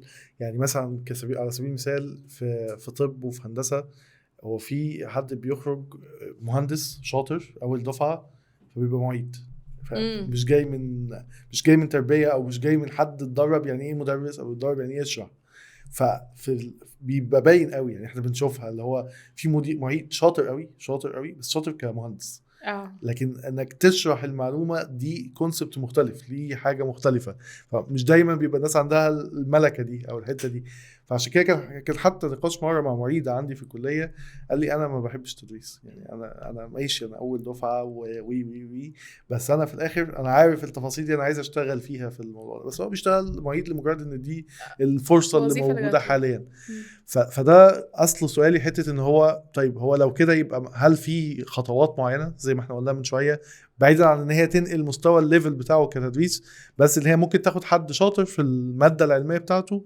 لان هو يبقى شاطر في شرح الماده العلميه دي هل في حاجه عمليا بالشكل ده؟ طبعا ما هي كورسات تأهيل المدرسين دي كلها هي الجزء ده يعني احنا مثلا من المشاكل اللي ممكن تلاقي الخريجين الجداد بيطلعوا من كليات زي تربية او كده بيشتكوا هما بيشتكوا من ايه ان هي دي نفس الفكرة ان هو حد كان طالب جاب تقدير عالي من اول الكلية يلا اتعين هو الراجل عمره ما وقف جوه كلاس حقيقي ودلوقتي مطالب انه يقول للناس ازاي يتعاملوا في كلاس حقيقي فالموضوع مش common sense حتى يعني اللي هو انت مش عارف الواقع فيه ايه يعني فبالتالي هو الصح هنا ان هو يعرض نفسه لخبرات بره مجال الكلية لازم بقى يتطوع يدرس يتعلم عشان خاطر يقدر يساعد الناس دي بعد كده لان انا ممكن اكون يعني هقول لحضرتك على حاجة دلوقتي ممكن حد يبقى شاطر جدا في الانجليزي كلغة لكن ما يقدرش ينقل اللغة دي لحد تاني ما يقدرش يساعد حد تاني يعني في ناس هي طبعها شديد يعني اللي هو ايه هو بيكشر ويزعق واللي هو وايه الغباوه دي في ناس بتعمل كده فمنفره بالنسبه للطلاب فالتدريس عايز حد يكون صبور حد يبقى ما فيش مشكله احنا غلطنا في دي نعملها تاني وده لا يعني ان المرونه والصبر ده كله معهوش حزم وشده وقت اللزوم يعني لو الطالب برضو ما بيعملش الحاجه انا اقدر اشد عليه انا ولازم البالانس والمهاره في استخدام الاثنين امتى ده وامتى ده بالظبط يعني انا احد المشاريع اللي انا كنت شغاله عليها كان المشاريع دي للطلاب الاقل تميزا يعني هم بيشوفوا الطلاب اللي الخلفيه بتاعتهم مثلا ماديا غير مقتدرين نوعا ما فبيدوهم منحه معينه عشان خاطر ايه يعني المنحه دي مدعومه بهيئه خارجيه فالطلاب دول كان المفروض بياخدوا المنحه دي مده 2 سنين والحمد لله ما كانش بيعيش لهم مدرس يعني هو كان ايه كل 3-4 شهور المدرسين ما بتمشي فجي مدير المشروع قال لي ما تيجي بسمع عندنا ايه الكلاس الفلاني مواعيده كذا الدنيا تمام يلا خدي امضي الورقه دي تعاقد على ان انا مسؤوله عن الطلاب دول ايه جوه الفصل وبره الفصل فانا ما شفت الورقه دي اللي هو ايه جوه الفصل طب اوكي جوه الفصل لكن بره الفصل دي انا هعملها ازاي فانا قلت له ايه طب احنا هنأجل موضوع الورقه ده دلوقتي وخلينا ايه نبتدي المشروع فانا دخلت اول مشهد كلقيتي انا داخله جوه الكلاس انا بدخل بقى ومعايا الباك باك بتاعتي وشكلي زي العيال الصغيره وانا داخله الكلاس والاقي ولد ماسك مرحله اللي هم المراهقين اللي هو 13-14 سنه فلاقي ولد ماسك ولد تاني وماسك قلم رصاص وعايز ينزل يحطها في عينه ده كده اول مشهد انا شفته وبعدين اسمع صوت رخ فبص ورا الاقي بنتين واحده ماسكه التانيه وبتضربها بالقلم ده كده اللي هو ايه صباح الخير وبعدين الناحيه التانية هنا مشغلين على البروجيكتور على السكرين فيديو كليب يعني ما ينفعش يتم عرضه في اي مكان يعني وقاعدين بيرقصوا عليه بقى وبيشكلوا الجو ده كده كان المشهد فانا قمت راجعه للمدير وقلت له ايه الكلاس اللي انا همضي عليه تعهد ده يعني ما اقدرش امضي عليه تعهد جوه الكلاس نفسه بالظبط يعني فالكلاس ده انا قعدت معاه كذا شهر الولاد دي كانت يعني بتتلفظ بكل الألفاظ اللي ما ينفعش تتقال يعني فبنات وولاد يعني ما كانش فيه اختلاف يعني انا سمعت كل الحاجات اللطيفة كده ايه بشكل عابر هما بيشتموا بعض وبيضربوا بعض وبيتصرفوا بشكل صعب جدا فانا ما بدخلش اعمل تغيير مفاجئ ودي من اكتر الحاجات اللي في التدريس يعني في مدرسين عندها حماسه زياده عن اللزوم اللي هو انا هدخل وهعمل افرض السيطره في لحظتها يعني. بالظبط لا انا ما بعملش كده انا بدخل وعلى الهادي خالص اللي هو بسيب الناس تتصرف على وضعها وافضل اراقب الموقف عامل ازاي فانا كان اول خطوه انا كنت بس عايزه اعرف الناس دي مين بيعملوا ايه بيتصرفوا ليه كده افهم بس الباك جراوند بتاعتهم ويبتدوا برضو يحسوا ان انا مش خطر عليهم فما يروحوش يشتكوني لمدير ويقولوا دي وحشه ومش عارف ايه ومشيها لنا لان انا يعني لسه ايه اسمي كده في البدايه فانا عايزه الاول اعدي معاهم فتره فبعد الفتره دي جت الخطوه التانية بقى اللي هو ان انا ابتدي اشوف ايه اللي بيحبوه. اي حاجه كانوا بيحبوها انا كنت بحاول اعملها لهم. بيحبوا مثلا يلعبوا بحاجات بايديهم، كنت اجيب لهم بقى صلصال. جبت لهم كنت بدعي زي سبيكرز من بره المكان، واجيب واخلص بقى الاجراءات بتاعه ان الشخص ده يجي كده ان هو يعلمهم الاورجامي. بيحبوا مثلا مزيكا، اجيب حد مدرس بيلعب مزيكا وكده ويعلمهم حاجات ظريفه، لغايه ما الولاد ابتدت تحس ان المكان ده المكان اللي بيجوا عشان يتبسطوا. دي كده كانت الخطوه الثانيه، ابتدوا يحبوا المكان. الخطوه الثالثه ان انا امنع عنهم الكلام ده كله. فابتديت بقى يعني ايه، ان انا عشان اتحكم في تصرفاتهم، انا ما اقدرش اتحكم في تصرفاتهم، هم اللي لازم يتحكموا فيها. فبالتالي لازم يفهموا فكره ان في عواقب، ان هم ما ينفعش يسيئوا الادب كده عمال على بطال بدون ما يحصل في يعني رد فعل على الحاجه دي نفسها يحرمهم من حاجه او يفرق معاهم في حاجه. فانا الولاد دي بقى اللي ابتدي ايه، وبعدين انا مش هغير تغيير جذري، انا كنت بشوف اكبر المشاكل ونحلها. فمثلا اكبر المشاكل ايه، ان هم كانوا بيمدوا ايديهم على بعض، وكان يجي السكيورتي في المكان ويقول لي ده 2 ضاربين بعض ومش عارف ايه، وكانت يعني كان في حاجات اخلاقيا كبيره برضو بتحصل. فاللي هو نبتدي نقفل الباب ده ونتفق، يا جماعه انتوا لو عملتوا الحاجه دي هنكتبكم غياب، لو كتبناكم غياب فده هيأثر على البوكيت ماني اللي انتوا بتاخدوه من المنحه. لو عملتوا الحاجه دي هتتمنعوا من الرحله اللي جايه. انا كنت بطلعهم رحلات بقى، كنت اروح اشوف ايه البادجت اللي موجوده في المشروع، وايه بقى مع المديره ظبط كده، طب ما نطلعهم رحله فلانيه، طب ما نعمل كنت ببسطهم على الاخر عشان وقت اللزوم احرمهم من الحاجات دي. فبالتالي عملوا مع اول موقف بقى حصل وسكيورتي جه يشتكي وقال لي فلان وفلان وفلان دول ضربوا بعض قصاد الناس، والمكان فيه اجانب والمكان فيه مش عارف ايه، طيب اوكي فلان وفلان وفلان حصل الكلام ده حصل، انتوا ممنوعين من الرحله. يعيطوا بقى واحنا اسفين واحنا مش هناخد المناديل اهو، عيطوا براحتكم بس احنا مش هنطلع رحله لان ده اتفقنا من الاول وانتوا اخليتوا بالاتفاق. ودي كده بقى عبره للباقيين ان انا بوفي بوعدي كمدرسه، ان انا قلت لكم هطلعكم الرحله هطلعكم الرحله، اخليتوا بالاتفاق خلاص يبقى مش هتطلعوا الرحله. فابتدوا واحده واحده كده اللي هو ايه، خلينا نتصرف بشكل كويس. فالولاد دي وصلت من مرحله اللي هي بعد ما كانوا بيشتموا بعض شتايم مش كويسه مش عارف ايه، وصلوا لمرحله ان احنا بقى عندنا محكمه جوه الكلاس. المحكمه دي عندنا قاضي منهم، والقاضي ده بيتغير يعني كل مثلا ايه اسبوعين، بدل ما القاضي يبقى ولد هيبقى بنت، بحيث ان احنا ايه يعني ندي الليدرشيب لاكتر من حد. واللي هو ان انت دلوقتي معانا محاميين معانا شهود، لو حد اشتكى لحد انتوا مش هتيجوا تشتكوا لي انا، انتوا هتشتكوا لبعض وتحكموا ما بينكم. فابتدوا يعملوا زي دستور خاص بيهم، والدستور ده بيقول والله لو حد شتم شتيمه مش كويسه يعني بالاباء يعني، فده حله ان هو هيطرد وهيتحرم من الغياب وهنعمل كذا معاه. لو حد بقى شتم شتيمه اقل شويه فدوت مثلا حله ان احنا هنمسح اسمه من الغياب بس هيقعد معانا. فجت حتى في واحده من المواقف قرب الاخر كده بنت شتمت، فكان المفروض العقاب بتاعها ان هي هتطرد بره الكلاس من اليوم ده.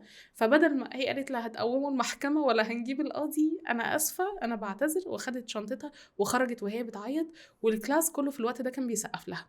الولاد دي تحولت الى بليز وثانك يو، وممكن تديني الحاجه دي لو سمحت، الكلمات اللي ما كانتش موجوده في القاموس بتاعهم.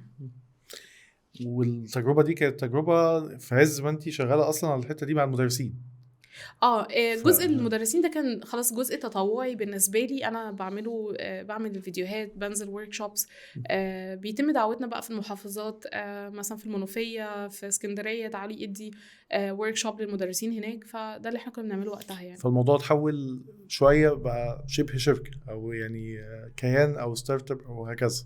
وقتها كانت ستارت اب وعاملين موقع وكده، وبعد كده ايه حصل بعض التحديات يعني الموقع وقع بقى والصفحات هكرت بس ده كان كله قصدي في الاتجاه بتاع ان احنا عايزين نوصل بالكلام ده لاكبر عدد ممكن من الناس. بالظبط. فبالتالي انا عايز اعمل كل حاجه ممكن تخلينا نعمل كده، سواء ويب سايت سواء فيديو سواء كذا سواء كذا. احنا كنا بنجرب كل الطرق الممكنه، فطريق كان بيتقفل في وشنا كنا بنروح نجرب حاجه تانية، طبعا بعد ما بنقعد نعيط ونحبط والجو ده، وبعد كده ايه نجرب حاجه تانية نكمل فيها كويس نوصل لخطوه ابعد بعد كده تتقفل تاني وهكذا. احنا ابتدينا بكورس واحد عن اداره الفصل ووصلنا ل 800 فيديو. فالتجربه ده كامله دي جت ازاي او ايه الخطوات اللي انتوا خدتوها في حاجه زي كل عارف لما بتلعب كده فيديو جيم فبيبقى الطريق كله مضلم وبعد كده تيجي تمشي خطوه ينور لك حته زياده، هي كده الموضوع بيمشي كده. احنا بنصور حاجه احنا متخيلين بناء على تجربتي ان هي دي الحاجه اللي الناس محتاجاها، دي بتوصلنا ناس اكتر نسمع منهم. يعني فكره ان احنا نسمع من المدرسين هم فعلا مشاكلهم ايه، غير ان احنا نتخيل هم مشاكلهم ايه. يعني مثلا في ناس ممكن تقول اصلا مشكلتهم في اللغه، ممكن يكون مش مشكلتهم في اللغه، حاجه مشكلتهم في حاجه عامه، تانية. حاجه عامه اكتر منها حاجه واقعيه من جوه التفصيل. بالظبط. فاحنا بنشوف بقى المدرسين دول مشكلتهم ايه، والمشكله دي تبع انهي مدرسين، ونبتدي نعمل لها كورسات ونبتدي نتناقش مع الناس. وهم كانوا بيجوا، حتى كان في مدرسين بتيجي من المحافظات عشان تحضر معايا الورك شوبس. وده كان الحته بتاعت ان هو ازاي هعمل المحتوى اللي بينزل كفيديوز، يعني ان انا باخد المحتوى ده وبطلعه في شكل فيديوهات ممكن تفيد الناس. بالظبط. ده كان السورس الاساسي بتاعه. السورس كان ماشي حاجتين، جزء نظري وجزء عملي. يعني نظري ده اللي هو الكلام المكتوب في الكتب اللي متفق عليه عالميا، اللي هو جلوبالي كده التدريس المفروض بيمشي ب1 2 3. لوكالي بقى ده يتطبق ازاي؟ انا يعني لازم اخلي الموضوع يمشي على السياق المحلي. يعني ما ينفعش مثلا ان واحده من النظريات بتقول التعلم التعاوني واحنا هنعمل اكتيفيتي والناس هتحط ايديها كده في ايد بعض وظهرهم لظهر بعض. طب ما انا لو اديت النظري فقط، طب نفترض ان احنا في كلاس معانا بنات وولاد، هنعمل الاكتيفيتي ده ازاي؟ فانا لازم مع النظري اوضح للناس ده لما تيجي تحطه على ارض الواقع ايه المشاكل اللي ممكن تحصل لك وازاي ومنوقع تعدي تجربه، بيها. ان انا عديت بالتجربه دي، فانا بالظبط. هقدر انقل لك تجربه واقعيه انت هتتحط في 1 2 3 4. بالظبط. فبالتالي ده فرق مع ناس قد ايه، او وصل لناس قد ايه، او هكذا.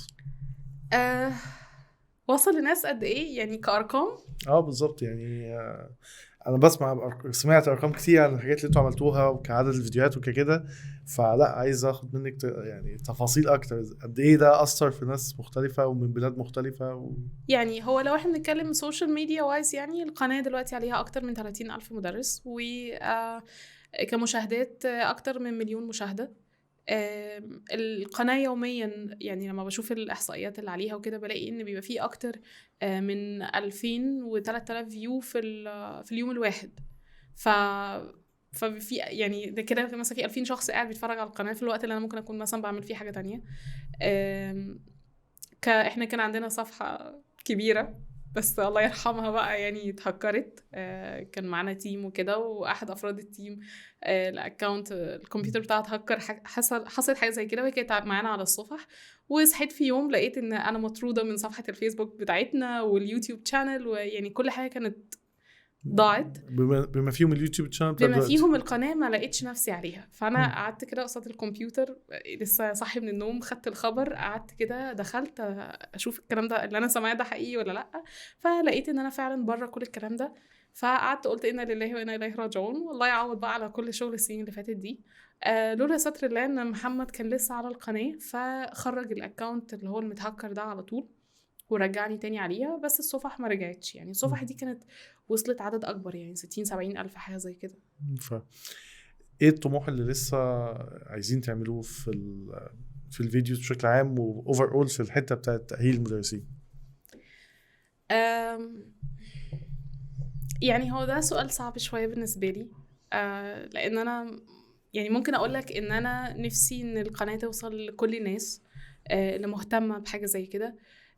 بس دي انا نوعا ما مش قادره اتحكم فيها، او يعني انا بحاول فيها بس يعني هي بتوصل بشكل تدريجي. يعني كل شهر نلاقي مثلا من 500 ل 1000 مدرس بيعمل سبسكرايب للقناه، واصلا كل العدد ده هو الفيوز بتيجي من 30% من السبسكرايبرز، يعني 70% يعني في ناس 70% عاملين مش سبسكرايب بالظبط. فبالتالي هو في عدد اكبر عارف عن القناه وبيتفرج عليها، بس احنا مش قادرين نحكم العدد ده ايه. اللي انا بتمناه هو حاجه ممكن اقدر اتحكم فيها اكتر، وهي ان طول ما الواحد عايش ان انا افضل اعمل في فيديوز تواكب المشاكل الجديده او التحديات الجديده اللي المدرسين بيعانوا منها. يعني زي ما في الاول كنت بعمل فيديوهات لاداره الفصل، وبعد كده لا ده في عندهم مشكله في الديمو، يبقى نعمل للديمو فيديوهات. طب هم عايزين امثله اكتر، طب هم عندهم مشكله في التعامل مع السوبرفايزر بتاعهم. طب انت كسوبرفايزر، انت ربنا بقى يعني فتح عليك وبقيت سوبرفايزر، تعمل ايه؟ فبقى بنتكلم بدل ما كنا بنتكلم الاول مع فريش جراد او مع نوفيس تيتشرز اللي هم مدرسين جداد، لا بقينا نتكلم مع الاكثر خبره، بقينا نتكلم مع الناس اللي هم في الاداره والقياده التربويه. فنيجي بعد كده بقى مشكله جديده زي الشات جي بي تي والذكاء الاصطناعي والحاجات الغريبه اللي عماله تطلع كل يوم.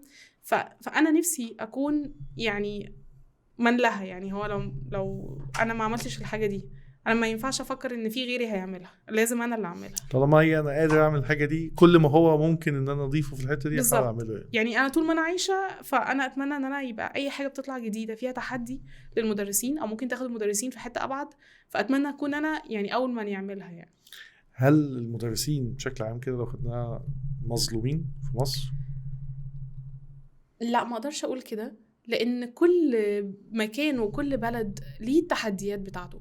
ممكن يكون تحدياتنا مختلفة، بس حتى جوه البلد ذات نفسها في كل مدرس من مكان معين ليه تحديات مختلفة. هل الانسان بقى مظلوم؟ يعني قضية فلسفية جدا انا بالنسبة لي، اللي هو حتى لو هو مظلوم، تقدر تعمل ايه عشان تخرج من دايرة الظلم دي؟ انت دلوقتي شغال في مكان مرتبك ضعيف. انا كان معايا مدرسين، منهم بنت هي كانت بتاخد 800 جنيه في الشهر، وبتشتغل كل يوم، وبتسيب بنتها عند مامتها وليلة، يعني اللي هو ما بيفضلهاش حاجة في الآخر. تقدر تعمل ايه دلوقتي؟ قررت ان هي طبعا هجرب انقل شغلي اونلاين، وادرس الناس اللي هي اولادها في الخارج، وخلت شغلها بارت تايم في المدرسة وجزء في اونلاين، وبعد كده واحدة واحدة تحولت للاونلاين، فبقى يطلع لها مرتب افضل من اللي كان بيطلع لها قبل كده. فان انا مش مؤمنة ان الواحد يعيش دور الضحية، يعني فكرة اللي هو جعلوني فانجعلت، اصلا الاوضاع وحشة والظروف مش عارف ايه. طب نتحرك، يعني هناخد خطوة لقدام. مش هقبض بالدولار، بس مش برضو مش هقبض 2 جنيه ونص في الساعة يعني. واحنا بنتكلم في الاول كنا بنتكلم على التنسيق، وان التنسيق غالبا بيوزع الناس على كليات هي مش في رغباتها بشكل الاغلب، يعني مش لازم، مش قاعده عامه، بس يعني في اغلب الظن بيحصل كده يعني. فبنتكلم مثلا كليات المؤهله للمدرسين زي تربيه او اداب، او يعني كل الكليات المؤهله هي ممكن نقدر نقول 70-80% من تعداد الطلبه اللي فيها هم ما كانوش عايزين المهنه دي او المجال ده. هل ده مؤثر برضو في اللي انتي شفتيه؟ يعني هل مؤثر ان هو معظم الناس اللي هي بتتعامل مع الامر الواقع ان انا لازم ابقى مدرس، فلازم ابقى اشوف الموضوع وده مش طموح بالنسبه له؟ يبقى مشكلته هو في الاساس، ان في الاخر مين اللي خلاك يعني تكتب الرغبات دي؟ انا دخلت كليه تربيه وانا ما كنتش عايزه اشتغل في مجال التدريس، انا كنت واخداها وسيله ان انا بدرس لغه. فبعد دراسه اللغه دي انا هشتغل بره بقى ارشاد سياحي، هشتغل ترجمه، وجربت بالفعل الحاجات دي. يعني انا جربت الترجمه، فاشله جدا فيها ورجعوا لي الترجمه بتاعتي تاني، وقالوا لي لان ابتديت اكتشف بقى ان كل حاجه وليها المهارات بتاعتها.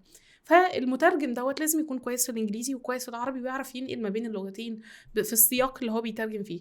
انا كويسه في الانجليزي لوحده والعربي لوحده، والعربي اللي هو العامي، يعني مش اللي هو النحو بقى والحاجات دي.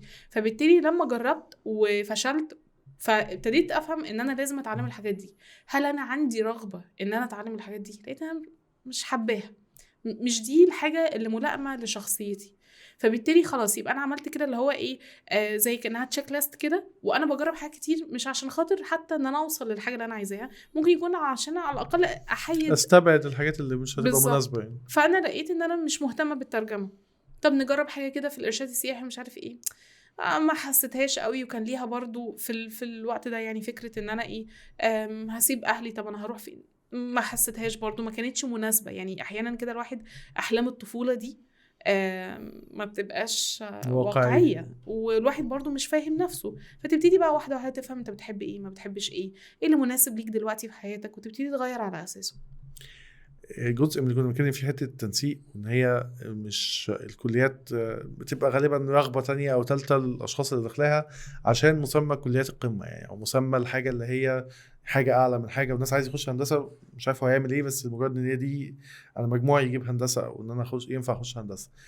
هل لو في يوم من الايام تحول مهنه التدريس لمهنه ليها مرتب عالي، انا دلوقتي بنتخيل مرتب عالي او هي اعلى مرتب من المرتبات الموجوده، وان كان وده على فكره انا بتخيل ان هو ده جزء من حل المشكله، لو خليت البوزيشن ده ليه قيمته مجتمعيا وماديا وكذا، فابتدى يبقى رغبه للناس اللي فعلا عندها المهاره دي، زي الكوره مثلا. يعني هو واحد ما بيعرف يلعب كوره وبيبقى رغبته انه يلعب كوره عشان هو عارف انه هياخد فلوس كتير وياخد مكانه مجتمعيه وهياخد. فلو عملنا نفس الكلام ده في التدريس، فساعتها انا لا يعني هجذب اكتر الناس المؤهله لده واللي عندها المهاره او حتى مبادئ المهاره الخاصه بالموضوع ده، وهتبقى كليه قمه. متخيل ان ده جزء ممكن يبقى فانتزي يعني، بس ممكن يبقى ده جزء من حل مشكله او حل حاجه احنا يعني بنعيشها دلوقتي، يعني ترفع مستوى سواء المدرسين فبالتالي الطلبه والتعليم بشكل عام يعني. انا معاك ان المرتب حاجه يعني بالذات دلوقتي موتيف كبير جدا لاي حد في اي مهنه ان هو عايز يشتغلها. بس حتى فكره المدرسين، هو اي حد فعليا هو مدرس. يعني لما انت تعمل البودكاست ما انت كده خلاص مدرس. واحد شغال دكتور او مهندس قرر ان هو يساعد زميله في الشغل بقى مدرس. فمش شرط ان انا عشان ابقى مدرسه انا شغاله في مدرسه او في جامعه او كل الكلام ده، احنا مدرسين somehow. يعني الام اللي بتدرس ولادها، الاب اللي بيدرس لاولاده. فاحنا فكره ان المرتب يبقى كويس، اعتقد ان دي حاجه هي لازمه لاي حد. وانا يعني كمان مش مرتب بس، بتكلم حتى في المكانه الاجتماعيه، المكانه اللي في نظر الناس. يعني انا مثلا الافلام والدراما بتشوف المدرس ازاي؟ بالظبط. بتشوفه بصوره مش كويسه، او يعني بتطلعه بصوره مش كويسه. ليه بتطلعه دايما في صوره الهزار والضحك اه وهكذا فقط؟ في المقابل لا، لما بييجوا يتعاملوا مع لعيب كوره بيتعاملوا معاه ان هو نجم ومشهور والناس بتجري وراه عشان تتصور معاه والناس نفسها تقعد تتكلم معاه وهكذا. مش بتكلم هنا في مصر بس على فكرة، قد ما هو لا في حاجة عامة بشكل عام اكتر يعني، بس ممكن تكون ظاهرة في مصر اكتر. فالجزء من الموضوع المكانة الاجتماعية برضو بجانب اكيد. الفلوس، ان هو لا المدرس ده حاجة كبيرة، حاجة قوية يعني سواء دينيا سواء مجتمعيا سواء ماديا لازم يبقى ده موجود. فقصدي الكوليكشن ده على بعضه مش بس حتة الفلوس، اظن ده هيفرق كتير كمان في انا اتفق معاك ان دي هتفرق كتير جدا لو احنا كمدرسين بنظهر على الميديا بشكل كويس جدا. ولكن او يعني خليني اضيف ان هي جوه او بره دايره التاثير بتاع كل شخص ولا لا. انا ما اقدرش اقول ان لازم الميديا تعمل كذا او لازم هي الميديا لازم تعمل كذا، هي ما بتعملش كذا مش هتسمع كلامي. لكن اللي انا اقدر اعمله ان انا كمدرس بطولي كده احاول ادي افضل مثال ممكن للمدرس. ان انا كشخص انا بحترم ذاتي، انا ما فيش حاجه اسمها انا عمري ما زعقت لطالب، عمري ما شتمت طالب الحمد لله، ولا عمري ما اديت ايدي على طالب. يعني انا كنت في جامعه في مره والولاد ادتني كده، كان في حاجه مكسوره في ترابيزه فكانت شبه العصايه فادوها لي كده وبيهزروا معايا بيقولوا لي عشان تضربي بيها. فقلت لهم انتي اول مره في حياتي امسك عصايه. ففكره وهم استغربوا جدا يعني ازاي مدرسه وبقالك سنين ودرستي فئات عمريه مختلفه عمرك ما مسكتي عصايه؟ قلت لهم انا عمري زعقت ولا مسكت عصايه ولا ضربت ولا اهنت حد الحمد لله. يعني دي حاجه انا بحاول اخلي بالي منها واتمنى ان ربنا يدام عليا نعمه لغايه ما اموت. يعني ففكره ان انا في الاخر اقول الميديا تعمل كذا او ان الناس دي تتصرف انا ما اقدرش اعمل كده. لكن لو كل مدرس هو في المكان اللي هو فيه حاول يعمل اقصى ما عنده، الطلاب بتحترم ده. اكيد لو انت رجعت بالذاكره كده لورا هتفتكر في المدرسه ان كان في مدرس انت بتكرهه جدا ومدرس انت كنت ممكن تكون مش فاكر اساميهم ولا بس قريب شكلهم. منه او بالظبط. حببك في المكان او هكذا. بالظبط ان انت حسيت في وقت ما ان المدرس دوت هو بذل معاك مجهود اكبر من الطبيعي او اللي بيحصل حواليه. فهي دي نفس الفكره. ممكن مدرس يبقى شغال في مدرسه انترناشونال وبياخد مرتب عالي جدا، ودي واحده من الحاجات اللي كنا بنعملها ان احنا بننزل نعمل زي كويستشنيرز كده وبنسال مدير المدارس انتوا بتعينوا المدرسين على اساس ايه. فكان في احد يعني في مديره مدرسه كبيره جدا قالت قلت لها يعني هل مثلا لو معاه الشهاده الفلانيه الغاليه هتقبلوه؟ فهي قالت بالحرف كده، قالت دول مرطرطين عندنا في المدرسه. فكلمة كبيرة. فبقول لها ليه؟ يعني ايه المشكلة؟ قالت المدرس بيجي احنا مشاكلنا معاه ethical، أخلاقية. يعني ايه أخلاقية؟ يعني بيعمل ايه؟ بيجي عشان عايز يدي دروس وما بيشرحش جوه المدرسة. ففكرة ان انا داخلة المدرسة ودي الحاجة اللي ربنا اداهالي اللي انا المفروض هتسأل عنها دلوقتي، انا ارتضيت ان انا اخد الاجر دوت مقابل ان انا هشرح في المكان ده بافضل ما عندي. فانا دخلت ما درستش عشان انا بس رايحه ان انا اجيب الولاد دي عندي بره عشان اديهم دروس. ما دي اكبر حاجه. يعني هو الميديا لما بتتريق على حاجه هي بتتريق على ايه؟ على حاجه هي فعلا حاصله.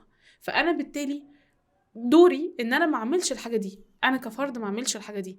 والله واحد عايز يدي دروس عشان دخله وعشان خاطر الاوضاع الاقتصاديه وكل الجو ده، بس اعمل اللي عليك الاول. على الاقل ما تخليش طالب يخرج من عندك يحس اصلا عشان لو كنت معاه في الدرس كان شرح احسن. ما ينفعش لو معايا 2 طلاب في الفصل واحد فيهم بياخد معايا درس وواحد ما بياخدش، الاتنين يتعاملوا نفس المعامله. ده غلط هيتعاقب، ده عمل الحاجه الكويسه هيقابل بالإحسان وهكذا. فبالتالي أنا كمدرس لو كل مدرس عمل كده دي أول دايرة تأثير هتفرق. فبالتالي هيجي في يوم معين هيتم عرض الشخص ده كمثال على السوشيال ميديا. وبعدين احنا الميديا دلوقتي ما بقتش بس التلفزيون، احنا دلوقتي الميديا يعني بقت اليوتيوب، بقت حاجات منصات كتير. فكون البودكاست اللي بتتعمل ما هي دي دلوقتي الميديا، فدي بقت حاجة اللي هي الكاونتر ميديا. انت بالظبط. مش قادر كفرد تتحكم في الميديا الكبيره، التي في برودكشن، ما عندكش نفس الامكانيات الحاجات دي كلها، بس انت تقدر تعمل تاثير. فقررت انك تعمل تاثير بالامكانيات اللي معاك دلوقتي. انا معايا موبايل كاميرا صغيره بصور بيها، حد تاني معاه سيت اب اكبر بيصور بيها، وفي الاخر كل واحد بيعمل اقصى ما عنده. الجزء او الترند بتاع الاي اي او الذكاء الاصطناعي والتكنولوجي بشكل عام اللي بتتطور كل يوم، كل ما بيكبر او كل ما بيظهر بشكل اقوى، كل ما بتلاقي فئات، كل فئه لوحدها بتبتدي تخاف على مستقبلها منه. يعني سواء الماركتيرز يقول لك لا ده هياخد مكاننا، المبرمجين وهكذا، وكذلك التدريس او المدرسين او اللي هو التيتشنج بشكل عام في كل المجالات. شايفها مستقبل الميكس ده عامل ازاي؟ يعني الذكاء الاصطناعي بشكله الحالي واللي هيتطور وهيبقى اقوى من كده بكتير وكل يوم بيتطور بشكل اقوى، هل هو في مواجهة المدرس الطبيعي او التقليدي، ولا هو تول معاه ان هو يطور بيه؟ يعني حتى اللحظة الحالية أنا شايفة إن مفيش حاجة هتستبدل الإنسان. يعني فكرة اللي هو الروبوتس هتيجي تستبدلنا، يعني ربنا يدينا بقى إيه العمر ويخرجنا منها على خير. أنا بالنسبة لي دلوقتي هي تول زيها زي لو أنا كنت بدخل الكلاس زمان أرسم على البورد، دلوقتي بعدها بقينا نطبع الرسومات دي، بدل ما انا ارسم لهم الخريطه او بدل ما انا اللي برسم لهم كائن معين، لا انا بقيت اجيبها كصوره مطبوعه. طب ما دي كانت تكنولوجي وقتها. بعد كده بقى في الباوربوينت. هل الباوربوينت استبدل الشخص ده اللي موجود؟ لا، هو مجرد وسيله مساعده. يعني انا دلوقتي في الشات جي بي تي او بسال بقى اللي هو بدل ما كنت انا اللي عماله افكر لوحدي اعمل الليسون بلان بتاعتي دي ازاي، اخطط للدرس ده ازاي، اعمل الباوربوينت، عايزه اصحح حاجه معينه، هو اداني. ما جوجل فورمز دي كان بالنسبه لي انا بحط له الاسئله وهو يصحح الامتحان. يعني دي كانت بالنسبه لي اول ما طبقتها دي كانت طفره، انا حسيت ان عمري ضاع في التصحيح بتاع الام سي كيو. هو ده خلي بالك، يعني ده اللي فعلا بيبقى عليه خطورة من التكنولوجي. بمعنى يعني ولا افترض ان في وظيفة اسمها ان انا بعلم الامتحان، في الوظيفه دي ما بقتش موجوده، لان بقى في اوتو كوريكشن بيحصل من ابسط التول زي جوجل فورمز وهكذا. لكن هي الفكره كلها في ان انا الشخص اللي وانا بصحح الامتحان، لا انا عندي الحته التكنيكال بتاعتي، او انا فاهم في التفاصيل، او انا فاهم في ان انا قادر اعمله، فبالتالي لا الجوجل فورمز مش هتستبدلني. بس مع دخول تشات جي بي تي او مع دخول بقى الذكاء الاصطناعي بشكل عام، هو عنده كم داتا غير طبيعيه، ما بينساش، ما بيقعش منه معلومه، مش معلوماته مش محدوده بمكان معين او بكتاب معين او بتفصيله معينه. فهو هي الفكره في الحته دي ان هو يعني التكنولوجي في حد ذاتها يعني خدت مكان الناس اللي ممكن تكون يعني ايه بتعمل وظائف يعني تقليديه جدا. الناس اللي كانت بتقعد تكتب مثلا على كاتبه، فبقت ناس كده ممكن يكتب الحاجه على الكمبيوتر بسهوله، فاستبدلت الوظائف دي. تمام. الخوف من الذكاء الاصطناعي اكتر في ان هو داخل في الحتت اللي فيها تفكير وداتا وتحليل وهكذا، اللي هي كانت الطبيعي، الوظائف او الحاجات اللي البشر نفسهم متخيلين ان هي مستحيل في يوم من الايام حد ينافسني في الحته دي، او الآلة عمرها ما هتفكر. هي ابتدت تفكر مش بالشكل اللي احنا بنفكر بيه، بس بشكل يوازي الموضوع ده. فهو غالبا الناس بتبقى خايفه من الحته دي اكتر ومن تطور الحته دي اكتر. فازاي ده ممكن يبقى تول تساعد المدرس مش تعطله او مش ما تبقاش ضده؟ يعني انا في شقين للسؤال ده بفكر فيهم دلوقتي معاك. ان الاولاني ان زي ما في وظيفه اختفت في وظيفه طلعت. يعني زي ما دلوقتي خلاص انا مش هحتاج ان انا اصحح الامتحان، بس محتاج ان انا اكلم تشات جي بي تي واقول له اعمل لي الامتحان بالمواصفات الفلانيه. طيب ده كده اول جزء، ان ممكن وظيفه تحل مكان وظيفه. وده التطور اللي احنا بنتكلم فيه، انه لازم يبقى بيحصل تطور عندنا. فانا كمدرس محتاجه ان انا اتعلم ان انا استخدم التول دي عشان تساعدني في الكلاس بتاعي. الحاجه التانية اللي هو الناس في الاخر محتاجه يعني بشر تتكلم معاه. انا الطالب اللي بيبقى عنده عقده في الانجليزي او المدرس اللي خايف ان هو يستخدم التكنولوجي، لما انا هاجي اقعد معاه، ما الحاجات دي كلها موجوده وبشكل مجاني ومحطوطه اونلاين ان هو يقدر يتعلم من خلالها. ليه في الاخر الناس تقول انا محتاجه مدرس، انا محتاجه مدرب؟ ليه الناس مثلا لو حد بيروح الجيم بيبقى محتاج حد كده مدرب احسه في المكان، بس اللي هو انت ما بتتمرنش ليه، انزل 10 ضغط اعمل، مع ان في فيديوز كتير ممكن تقوله يعمل ايه. هو محتاج حد بيهتم بيه وعارف ايه ده، انت برافو انت عملت كده. يعني انا لما بروح الجيم مثلا والاقي الكوتش وهي بتدربنا تقول لي برافو انت النهارده عملتي شغل احسن، انا بتبسط جدا. هي تيلرد فيدباك، يعني هو الفيدباك ليك انت، بالظبط المستوى بتاعك انت، مش الاوفر اول. بالظبط. وبتفرق كتير جدا ان هي دلوقتي مثلا عارفه انا عندي اصابه معينه ما ينفعش اعمل الحركه فهي دي، مقدره اللي انت عاملاه على قد الحاجه اللي انت قادره تعمليها. بالظبط. فبالتالي انا محتاجه في الاخر انسان، فالانسان دوت المدرس اللي هيكون معايا على حسب السياق اللي هو فيه تيجي لحظه التطور. هو دلوقتي اصلا قاعد في مكان لا فيه كمبيوتر ولا فيه تكنولوجي ولا فيه اي حاجه، لا هو ولا الطلبه. فبالتالي دول التطور بالنسبه لهم ان هو يعرف ازاي يشرح، ازاي يكسب الطلبه، ازاي يتعامل مع البيئه المحيطه بيه، ان هو يطور في الطرق اللي هو بيستخدمها. فممكن يكون اصلا يستخدم فلاش كاردز كده ولا صور مطبوعه، ده كده الراجل بذل مجهود هستيري. كون ان هو مثلا ما بيعرفش يتكلم انجليزي، لو ابتدى يتكلم انجليزي فابتدى ينقل اللغه بشكل صحيح للطلاب، ده كده تطور.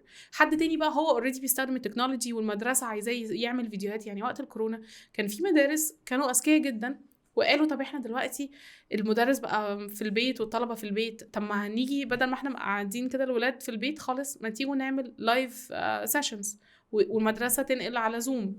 وبعد كده قالوا طب ما تيجي نعمل ريكوردد فيديوز، ويبتدوا يسجلوا فيديوهات والمدرسين تطلع، وابتدوا بقى يعملوا انيميشن شويه حركات، اللي هو ابتدى يبقى عندهم الميديا برودكشن الخاصه بيهم اللي خاصه اللي تنفع مع الشكل اللي هم بيقدموه بالظبط. فبالتالي كده ده التطور بالنسبه لهم. هو فكره انت قاعد فين، يعني انت قاعد في المكان ده ولا في المكان ده، وتيجي الخطوه اللي بعدها. والله واحد قاعد في مكان هو لازم يستخدم تشات جي بي تي، يبقى ده لو هو ما عملش كده التشات جي بي تي هيجي يحل مكانه، او على الاقل هيبقى الاحتياج ليه ضعيف جدا. لكن انا لو مدرس بحاول ان انا عماله اتعلم كل حاجه جديده تيجي قصادي على القدر المستطاع، هيبقى على الاقل انا حفظت وجودي في المكان ده. يعني زي وقت الكورونا مثلا كان في مدرسين كتير قوي في مدارس مشت عدد كبير من المدرسين مش محتاجين لهم. طب انا لو كمدرسه، لو انا هفكر كالمدرسه او كصاحب الوظيفه، وانا عندي دلوقتي 10 ومش محتاج غير 30%، هختار انهي 30%؟ مثلا في حال الكورونا اختار مثلا ممكن تعرف تشرح اونلاين، ممكن تعرف تعمل فيديوز، عندها بالزبط. خبره بالتكنولوجي اكتر وهكذا. بالظبط. يبقى بالتالي انا هحاول كشخص ان انا امكن نفسي طول الوقت ان انا ابقى مستعده للخطوه اللي جايه، ما بقاش خايفه. يعني الموضوع عايز شويه لو مرونه في الحركه، ان انا في حاجه جديده طلعت ان انا احاول اتحرك للحاجه الجديده دي بس بسرعه.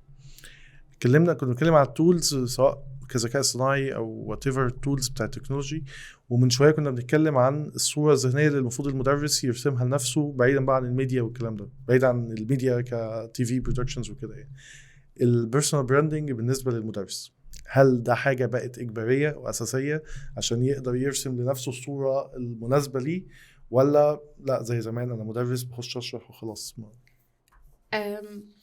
انا في اعتقادي ان البيرسونال براندنج ده كان موجود من زمان، يعني من قبل ما يبقى فيه حتى سوشيال ميديا. لو في اي مكان في اي وظيفه المدرس اللي بيتحرك كتير وبيدخل يهزر مع الطلاب ويعمل لهم حاجه كويسه وليه علاقه كويسه او طيبه مع اولياء الامور ومع المدير بتاعه، ده كان اول واحد بيترقى، ده اول واحد بياخد اجازات زياده، لان ده هو بنى علاقات كويسه مع الناس اللي في المكان. فالفكرة التطور زي تطور الشات جي بي تي والاي اي والحاجات دي كلها، هي التطور ان دلوقتي انا علاقاتي ما بقتش بس جوه المكان، انا علاقاتي ممكن تبقى اوسع من كده بكتير على السوشيال ميديا، دايره التاثير بتاعتي ممكن تكبر. فبالتالي حتى لما انا كنت شغاله مثلا في مكان اوفلاين، هم لما ابتدينا نعمل تافل شيب والقناه والفيديوهات ابتدوا يعرفوا ايه ده ابله بسمه وايه الفيديوهات، واول ما عملنا هاشتاج ابله بسمه دوت كان قعدوا يهزروا عليه ويتنمروا عليه شويه ومش عارف ايه والجو ده. فالموضوع عمل لي صيت، اعترف ان هو عمل لي صيت كويس. وبدل ما كان بيبقى مثلا معايا مشروع او 2، لا في ناس تانية ايه ده مش دي اللي احنا شايفينها على. يعني رحت انترفيو في مره، فمديره المدرسه اللي كانت بتعمل معايا الانترفيو قالت لي ايه ده انت بقى قبل بسمه اللي احنا عمالين نشوف لك بوستات ومش عارف ايه والجو ده. فدي مهدت لي الطريق لحاجه تانية ابعد. فبالتالي هو كمدرس زيه زي اي مهنه تانية محتاج ان انت على السوشيال ميديا يبقى ليك الشغل بتاعك، عشان خاطر ان انت مش لازم عشان هتشتغل اونلاين، ولكن انت ممكن تفتح لنفسك فرصة تانية اوفلاين. يعني انا كان بيجي لي مثلا دكاترة شغالين head of department او يعني رؤساء اقسام في بعض الجامعات، ومن الاكاونت بتاعي فبعتوا لي قالوا لي ما تيجي احنا عندنا مثلا محتاجين مدرسين انجليزي في القسم في كذا كذا، ما تيجي. فالنتورك نفسها هي نتورك بالظبط، دي مش واسطه، هي نتورك. لان انا في اماكن اشتغلت فيها وهم عرفوني من السوشيال ميديا، وبعد كده لما تيجي عملت الانترفيو وعملت الديمو وكل حاجه، وفي الاخر اتقبلت. هو في زي احنا بنبيلد رابور كده، او اللي هو انت عارف الشخص ده، شفت الشغل بتاعه، شفت الفيديوهات بتاعته، فبالتالي ده خلاص انا هفضله عن حد انا معرفوش. بالظبط.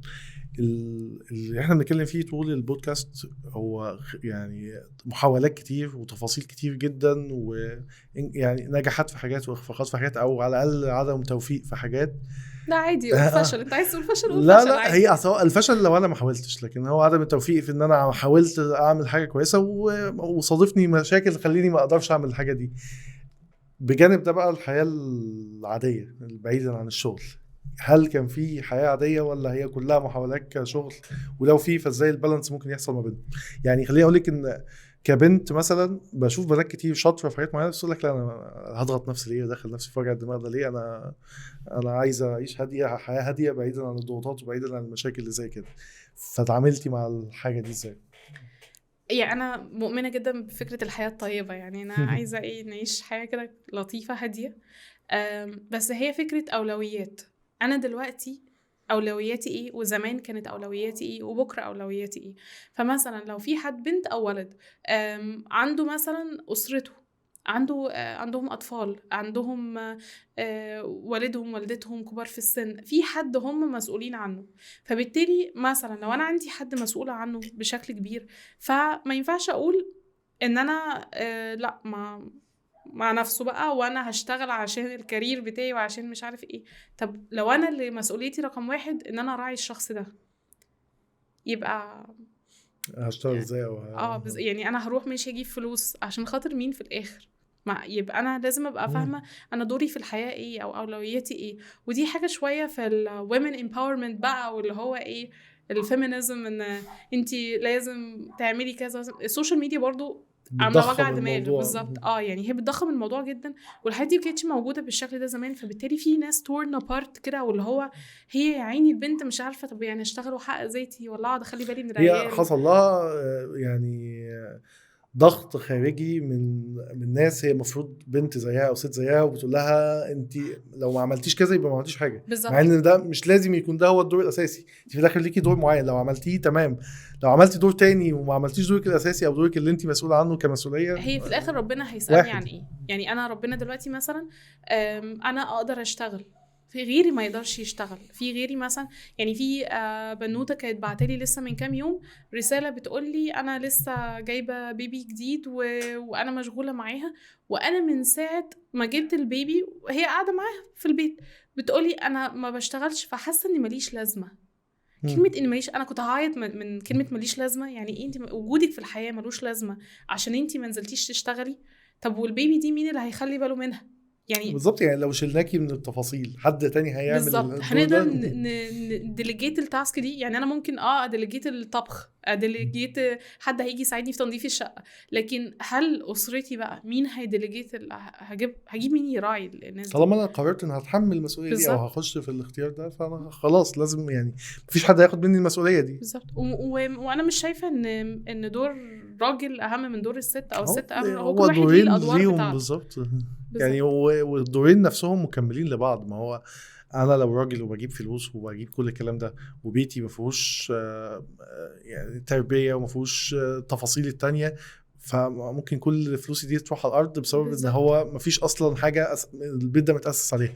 والعكس صحيح، يعني لو الام بتربي وكويسه وهكذا والاب ما بيشتغلش، ما بيوفرش الدخل المناسب اللي يحصل تعليم او ان يحصل كذا، ما هو برضه مش هيحصل. يعني هي الاثنين بيكملوا بعض عشان نوصل لاسره نقدر نقول ان هي ناجحه، او لبيت نقدر نقول ان هو ناجح. ودي الحاجات اللي احنا بنشوفها من الولاد في المدارس طول الوقت، تقدر تعرف الطالب ده خارج من بيت مستقر ولا لا. يعني مثلا كان في مدرسه معايا قالت لي انا عندي طالب لما جت سيره والده، هو كان بيقول ان هو راجع من السفر كان بيقول يا رب الطياره تقع بيه.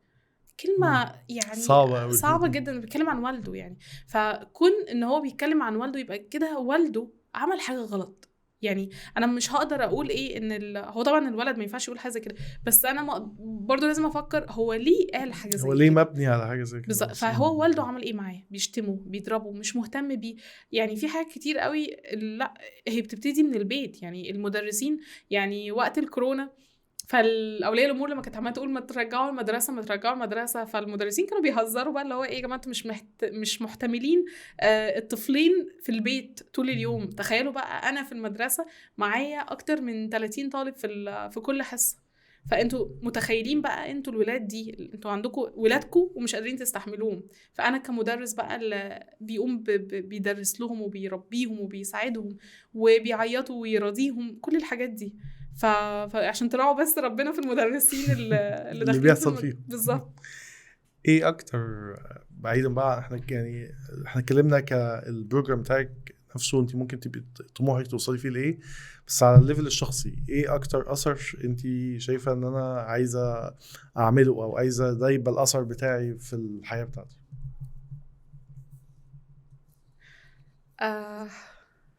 سؤال صعب.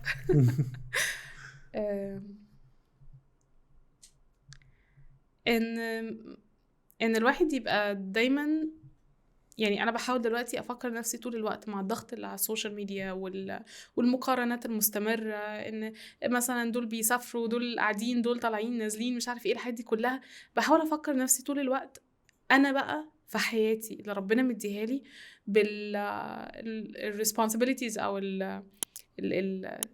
الحاجات المهمه اللي المفروض ان انا فقط اللي مسؤول عنها، ان انا ما اخرجش من الدنيا دي الا لما اكون معلمه عليها صح ان دي اتعملت، واي حاجه تانية زياده تتحط فدي الزياده اللي هو ايه. يعني ما ينفعش ابقى بصلي السنه وسايبه الفرض، انا اصلي الفرض الاول واحاول على قد ما اقدر ان انا اصلي السنه، احاول ان انا اعمل الحاجات الزياده. ما ينفعش ان انا اعمل التشيك ليست على الحاجات الاضافيه، لان السوشيال ميديا دلوقتي، يعني انا اعترف ان الواحد لما بيشوف السوشيال ميديا احيانا بيجيله لحظات اكتئاب ومقارنه. طب هو انا كان الصح ان انا اعمل كذا؟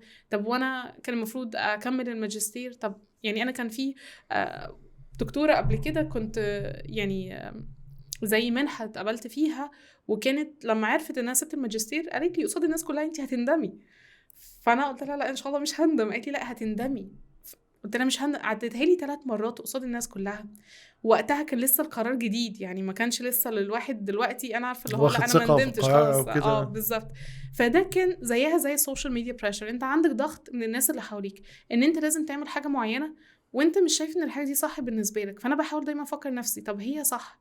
انا ربنا اداني الحق دوت ولا لا؟ ربنا اداني الحق. يعني مثلا في مدرسين تقولك انا معايا مدرسه ولية الأمر هما يبتدي دروس للولاد في المنطقة، فوالدتها لما بيجي حد من الجيران اللي هي ولية أمر الطالب بتخليها تدخل عليها الأوضة وهي نايمة.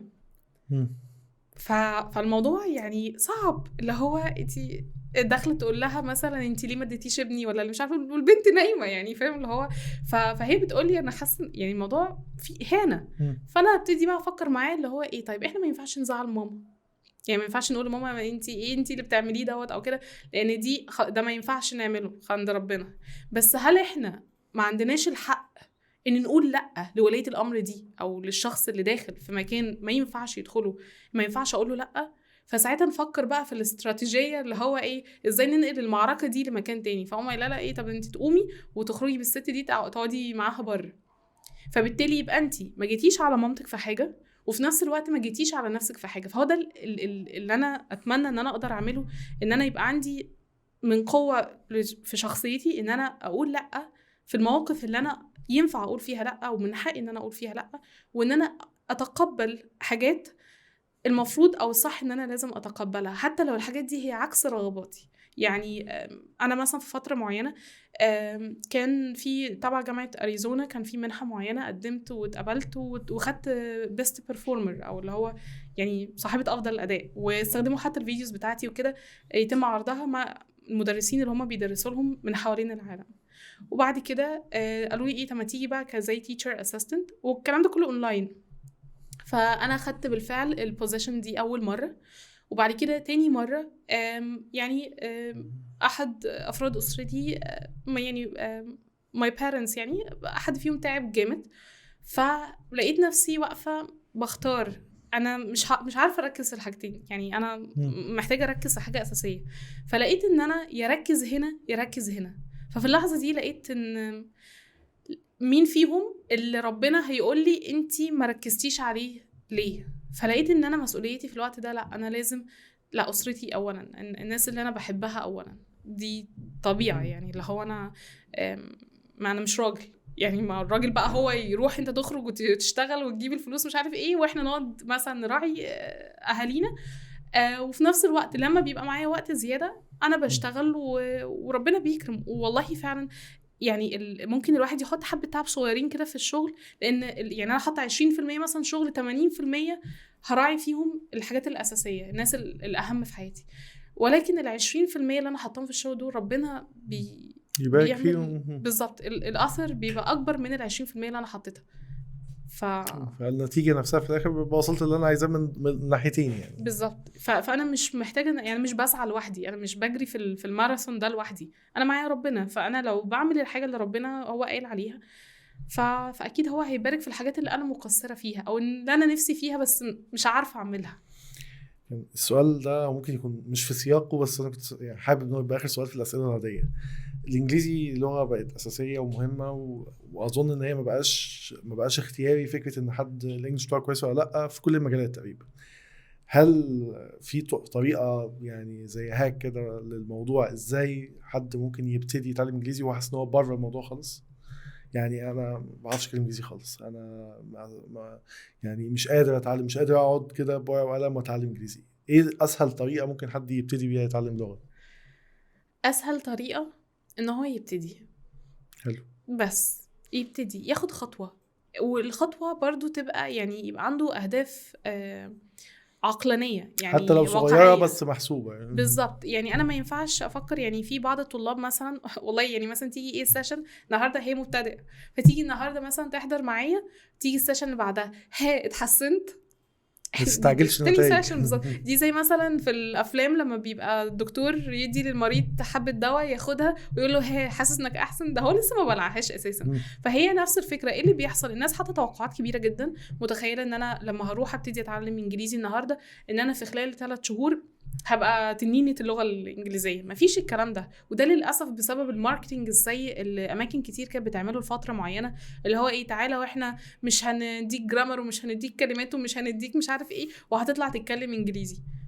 ده مش حقيقي. الحقيقي إن دي زيها زي أي حاجة تانية. لو بتعلم طبخ هياخد وقت، لو بتعلم رياضة هياخد وقت. فبالتالي أنا الإنجليزي زيها زي كل حاجة. أنا مستواي فين دلوقتي؟ أنا مبتدئة. لو أنا بشتغل على نفسي كل يوم ساعة ساعتين لمدة مثلا 3 شهور أو 4 شهور، يبقى بعد ال4 شهور دول أنا هطلع من المستوى الأول للمستوى التاني، بعديها 4 شهور كمان بقيت في المستوى التالت، وهكذا في خلال 2-3 أقول إن أنا بقى الإنجليزي بتاعي كويس. يعني هنقول مثلا أنا متوسط فيما فوق. متقدم دي بقى ده أنا محتاج إن أنا دي خلاص بقيت عادة يومية، يعني ممارسة يومية بالظبط. إن أنا أكون بشتغل على نفسي كل يوم. لان لو ما كانش يبقى كان مدرسين انجليزي اولى ان هم يبقوا بيتكلموا كل اللغات التانية، لو الموضوع سهل او بسرعه. بالظبط. خلصنا الاسئله العاديه او يعني الاسئله الاساسيه، وهنروح للاسئله السريعه. هي اسئله سريعه عن تفاصيل صغيره. اولها، حد انت شايفاه في السوشيال ميديا مفيد للناس زي ما انتوا عاملين حاجه مفيده، وهنسيب اللينكات بتاعتها طبعا في الديسكريبشن الناس كلها تستفيد بيها. حد انت شايفه ليه الاثر ده او ليه تاثير بشكل كويس وتحبي ان الناس تشوفه وتتابعه يعني؟ يعني انا مش حابه اذكر اسماء معينه عشان ما اغفلش اسماء تانية، ولكن يعني في اي حد في المجال بتاعك انت شايف ان هو مفيد تابعه. حتى مش لازم الاكونت بتاعي يبقى كبير، يعني انا ما بقيسش الموضوع على ان ده عنده 10,000 وده عنده 100,000 وده عنده 300,000. انا بالنسبه لي الشخص اللي يكون بيدي المعلومه الخاصه بالمجال بتاعي وبيديها بالشكل اللي يراعي فعلا ثقافتي وشخصيتي، الحاجه اللي تبقى مناسبه ليا. يعني ما ينفعش حد هو بيقول معلومه سليمه في مجاله ولكن في حاجات تانية بيظهرها على السوشيال ميديا انا لو تأثرت بيها هتبقى مشكلة. لو اركز على اللي انا محتاجه منه او اللي انا ممكن استفيده منه مناسب بالظبط. ليا يعني. لكن لو لقيت حاجات تانية بايظة جنبيها، لا انا مش هينفع خلاص بقى، يبقى هو مش الشخص. انا بالنسبة لي عايزة حد بيحاول بيسعى في اكتر من حاجة. فانا بحب اتابع ناس جوه المجال وبره المجال، خصوصا بره المجال. يعني بحب اشوف ناس بتتكلم في البيزنس، وناس بتتكلم في الديجيتال ترانسفورميشن، والناس اللي بتتكلم في ريادة الاعمال، لان يعني برضو في مجال التدريس 13 سنة في مجال التدريس، فالواحد عايز يشوف حاجة جديدة، ودي بتديله أفكار جديدة. يعني أنا ما كنتش هعرف عن الشات جي بي تي من متابعتي المدرسين، أنا كنت هعرف عنها من ناس بقى اللي هي بتتكلم في حاجات تانية. فأي حد على السوشيال ميديا بيقدم محتوى كويس، فده يعني يستحق إن الواحد يبقى بيتابعه يعني.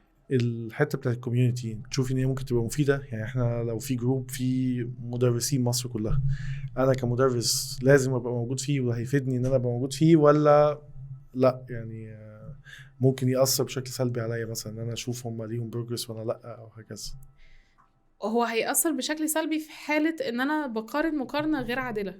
يعني بشوف الناس دي شغالة في مدارس انترناشنال وعندهم التكنولوجي وعندهم مش عارف ايه وبيقبضوا مرتبات كبيرة، وانا قاعدة مثلا في مكان هو كل اللي حواليا بياخدوا مرتبات صغيرة، بس انا ما ينفعش اسيب اهلي مثلا. فبالتالي انا لازم احط ده في اعتباري وانا بتفرج على الامثله التانية. يعني انا بحب انزل ايفنتات اتفرج على الناس بتقول ايه وبيتكلموا ازاي وبيعملوا برزنتيشن بتاعتهم ازاي كجزء تدريس. يعني بحب اشوف ايه اللي بيعملوه حلو عشان اعمل زيه، وايه الحاجات اللي ممكن مثلا لما اتكلموا مع حد من الاودينس ادوا تعبير مثلا مش لطيف او اتكلموا بشكل عنيف، فاقول لنفسي انا اخلي بالي ان انا ما اعملش حاجه زي كده. فلازم وانا بتابع ناس على السوشيال ميديا او في كوميونتي معين لازم اشوف هي الناس دي ايه السياق بتاعها وايه السياق بتاعي، اخد منه اللي يتناسب حياتي. انا ما ينفعش ابقى بقلد وخلاص.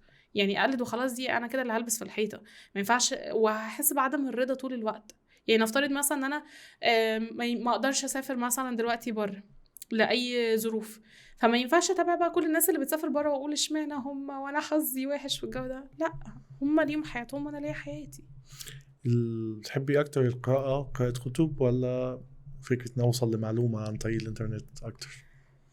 زمان كنت بوك وورم كده، اللي هي دودة قرايه، واي كتاب بشوفه كده اللي هو اروح اجري لازم افتحه كده واشوف فيه ايه في اي حاجه يعني. فكنت احب اقرا جدا، ولكن يعني اعتقد ان انا تاثرت بالسوشيال ميديا، وان انا اقدر اجيب المعلومه دي عن طريق الفيديوهات، فتحولت واحده واحده. يعني زمان ما كنتش احب اتفرج على فيديو عشان اخد المعلومه، أنا لازم اقرا الكتاب كله عشان اخد المعلومه. دلوقتي يعني بقيت احب اروح اخد المعلومه بشكل مباشر اكتر عن طريق الفيديوهات. ايه اكتر وقت في اليوم بتحب تشتغل فيه؟ يعني اكتر فترة كده. والله انا لو عليا مش هشتغل. يعني انا عايزه انام، فاهم اللي هو اكتر وقت بحب اشتغل فيه مراحل. يعني في مراحل معينه كان اكتر وقت productive بالنسبه لي ان انا اصحى اخلص الكلاسز بتاعتي وقت الفجر. انا كنت بدي كلاسز الساعه 3 و4 الفجر، يعني اللي هو ايه بناخد البريك عشان نقوم نصلي ونرجع. وفتره تانية كان بالنسبه لي لا انا محتاجه وقت الصبح ده الحاجات اهم، وهحط الكلاسز بتاعتي بالليل. فهي انا بشوف الاولويات بتاعتي ايه للفتره او المرحله بالظبط. ايه اكتر اكله بتحبيها؟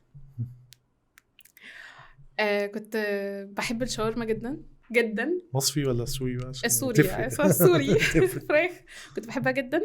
بس بعد اول مره جات لي كورونا لسبب غريب ما بقيتش بحبها، وبقيت احب شاورما اللحمه. وبعد كده بعد تاني كورونا لا بقيت احب دي هي الكورونا كده فيها مشكله مع الشاورما. انا بالنسبه لي ما بقيتش اتحمل يعني الاكل بتاع بره. بس لو ليا يعني شجره في الجنه يعني بتطلع اكل معين هيبقى الشاورما. يعني مش هجيب حموضه على الاقل يعني. بالظبط، مش هيبقى ليها سايد افكت. بالظبط. الصيف ولا الشتاء اكتر؟ لا ده ولا ده. ازاي طيب؟ انا لا بستحمل حر ولا بستحمل برد، انا فرهوده يعني. انا عندي انواع كتير من الحساسيه، وكل ما بتطور في العمر كل حاجه بتتطور معايا بما فيهم انواع الحساسيه يعني. فكل فتره بيجي لي حساسيه جديده من نوع جديد. فبالتالي كل فتره يعني مثلا الحر الشديد بيعمل لي مشاكل، الشتاء الشديده تعمل لي مشاكل. فانا يعني بحب الجو اللي هو ايه المعتدل، اللي هو انت فيه نسمة الصيف جايبه طراوه كده بس مش ولا جامد قوي هنا ولا هنا. بالظبط، يعني حاجه في النص كده. الفلوس ولا شيء اخر؟ وايه هو الشيء الاخر؟ الاتنين عشان أنا طماعة. ماشي، بس هتعرفي لنا كده بقى الشيء الاخر، واللي بيختار الفلوس ما بنقولوش على الشيء الاخر ايه. اوكي. الشيء الاخر ان انا ابقى عايشة كويس مع اهلي وتبقى علاقتنا طيبة ببعض، حلو جدا. بس مع الفلوس برضو عشان خاطر برضو ايه اخرج بتسهل الحاجات وافسحهم. التانية. بالظبط. تعلمي اكتر من المعلومه ولا التجربه؟ التجربة بتعلم اكتر، ولكن احب اعرف المعلومة هتساعدني، يعني هتساعدني لما ابقى في التجربة دي على الاقل يبقى عندي باك جراوند ايه الاحتماليات اللي ممكن اتصرف من خلالها. المجهود ولا التنظيم اكتر؟ التنظيم بيوفر عليا مجهود. الجماعيه ولا المهاره الفرديه؟ الجماعية ولا ايه؟ المهاره الفرديه، يعني انت تبقي في تيم كله متوسطين بس كله بيشتغل مع بعضه، ولا يبقى فيهم 2 3 كده نبغى يعني اشتغل لوحدي ولا اشتغل في تيم؟ يعني لا، او انت في التيم اللي انت بتبقي شغاله معاه او انت مسؤوله عنه، او حتى الطلبه، انت تحبي ان يبقى في طالب او 2 شاطرين والباقيين يعني بيحاولوا يشوفوا او بيحاولوا يبقوا زيهم، ولا يبقى كله ليفل واحد ولا شاطر ولا مستوى قليل؟ يعني ده يعتمد يعني على حسب كل سياق. فأنا عن نفسي بحب أشتغل لوحدي إلى حد كبير، ولكن بحب وقت ما أحس إن أنا مش هعرف أعمل الحاجة دي وفي حد تاني يقدر يعملها أحسن مني يبقى لازم أطلب المساعدة. هي بمناسبة ان احنا جبنا سيرة الفصل اللي فيه فرق مستويات كبير ده بيبقى صعب، صح؟ اللي هو يعني ناس شاطرة قوي وناس قليلة لسه او مستوى ضعيف. ايه الحل ممكن؟ لان كنت بشوف الكلام ده كتير، اللي هو مدرس فعلا بيبقى مش عارف يعمل ايه، لو شرح بسرعه وشرح ادفانسد فالناس الشاطره مبسوطه، والعكس صحيح، والعكس لو هو شرح بالراحه الناس الشاطره مش حابه الموضوع. ده واحد من ده اول كورس احنا كنا عملناه كان بيتكلم في النقطه دي. الموضوع ليه حلول، بس هي عايزه حد يكون فعلا داخل الكلاس، عشان انا مش هينفع اسيب واحد في الكلاس دوت خارج مش واخد جزء من احتياجاته. ففي زي ما بتقول في مدرس يدخل هو الطالب الشاطر هو ده اللي انا مركز معاه، والتانيين دول بقى ادوهم دروس بقى ولا اشوفوا حلهم ايه. واحد تاني قلبه رقيق جدا فبيركز على الطلاب المستواها مش عالي اكاديميا ويقول الشاطرين ما هم دول خلاص كويسين، لكن انا لازم اركز ان ده عنده احتياجات وده عنده احتياجات. ففي طرق كتير قوي ان انا اقسم الناس في فرق، الفريق اللي شبه بعضه في المستوى يقعدوا مع بعض وبجهز لهم ماتيريال خاصة بنقطة الشرح بتاعتي، بس التمرين على قده. يعني لو أنا بشرح مثلا جرامر معين فممكن الناس اللي هي عالية جدا في المستوى دي أطلب منهم يعملوا presentation، الناس اللي هي متوسطين ممكن يقرأوا حاجة ويحلوا أسئلة، والناس اللي هم اللي لسه يعني قليلين في المستوى الأكاديميا فممكن دول يبقى exercise بسيط. فبالتالي أدي في الآخر لكل واحد وضعه جوه الكلاس، إن هو ما يبقاش حد حاسس إنه متحيد ودول شطار وأنا البليد، لا كل واحد بيطلع يدي الانبوت بتاعه، لأن هي اللعبة في الآخر لعبة إن ده بشر محتاج يحس إن هو متقدر، حتى لو هو طفل صغير حد كبير، إن هو يحس إن أنا مهتمة بيه وإن التيتشر ده بيحبني وبيحترمني، ومن هنا هيتطور في اللغة وهيبقى كويس في الأكاديميا. يعني فكرة إن هو هيطلع من عندي بكرة كويس في الإنجليزي إن شاء الله، مع إنه يطلع كويس في الإنجليزي، المهم يطلع متقدر ومبسوط، فما يبقاش فيه اللي هي إيه أنا عندي عقدة من الإنجليزي، لا أنا الإنجليزي بتاعي مش قد كده بس مش بكرهه. احنا خلصنا الأسئلة طبيعية وده الوقت بالظبط. تجربة أخبارها إيه في الآخر؟ لا شكرا كتير بجد يعني شكرا عموما على انك بتعمل بودكاست وبتجيب ناس مختلفة. يعني انا فعلا فعلا بقدر جدا اي حد بيبذل مجهود سواء قصاد الكاميرا او بره يعني او ورا الكاميرا، ان هو بيحاول في الاخر يبعت رسالة لحد او يدي تجربة حد كملخص لحد تاني. دي بالنسبة لي هي بتفتح بيوت، يعني فكرة ان حد يتعلم من حد تاني هي من واقع تجربة ان كلنا استفدنا، شفنا حد غلط في حاجة معينة عمل حاجة معينة، فانا شايف ان هو ده افضل او اسرع طريق ممكن الناس تستفيد منه، ان هو مفيش تجربتين زي بعض بس في تجارب ممكن تفيدك في ان الغلطة دي لا تعامل معها بالشكل الفلاني يعني. وانت بصراحة يعني قلتي للناس على كمية تفاصيل وكمية معلومات متأكد الناس كلها تستفيد منها يعني. شكرا لأسئلتك انت ما شاء الله يعني محضر اسئله كتير جدا يعني، لا بذلت فيها مجهود كبير. احنا في مواضيع منها ممكن تعمل منها حلقات تانية ان شاء الله يعني. اكيد ده يسعدني. انت معاكي حريه ان انت عايزه توجهي اي رساله لاي شخص او لاي مجموعه من الاشخاص يعني، فالكاميرا والمايك بتوعك. زي ايه؟ براحتك، موضوع فيه يعني شخص معين ايا كان الرساله، حتى لو لنفسك يعني زمان ودلوقتي يعني، حاجه فيه براحتك خالص ان انت تقولي. انا ممكن اخلي الرساله عامه شويه. انا من تجربتي بشوف ان اي حد اسرته بتقف جنبه او بتدعمه، ومش شرط عشان خاطر هم ماديا كويسين او حتى تعليميا مستواهم عالي، مجرد الكلمه الطيبه بتفرق كتير جدا. ان انا في ناس كتير قوي بتبعت لي بنات وولاد ويقولوا لي انا ماما وبابا بيقولوا لي كذا، وفي بيقولوا لي انتي فاشله وعمرك ما هتبقي، والكلام ده الناس يعني الشباب بيكتئبوا. فانا شفت من تجربه، او سواء من خلال تجربتي او تجارب ناس كتير، قد ايه الاهل لما بيبقوا طيبين او بيحاولوا يقدموا احسن ما عندهم، حتى لو كلمه طيبه بتفرق جدا في مستوى الشخص بعد كده. بيبقى على الاقل سوي نفسيا. سوي نفسيا دي بقى تساعده ان هو يشتغل وينجح في كل حاجه تانية كتير. بالظبط، ما يبقاش دايما واقع في خانه الاكتئاب او ان انا مكروه او كل الحاجات دي يعني. فبالنسبه لي اتمنى ان اي حد مسؤول عن حد، مسؤول بقى عن اخواته واهله واصحابه، ان هو بس يعني كلمه طيبه صدقه يعني. شكرا جدا ليكي، وشكرا على وجودك ومجهودك والمشوار الكبير اللي جيتيه لحد ما سجلنا. شكرا، ومتاكد الناس كلها ان شاء الله تستفيد من الحلقه يعني. شكرا جدا ليك. شكرا. دي كانت حلقه جديده من يلا توك مع أبلة بسمة. متاكد ان انتوا هتستفيدوا منها، بس ركزوا في كل تفصيله كويس عشان توفروا على نفسكم مجهود كبير كنتوا المفروض تعملوه. السلام عليكم.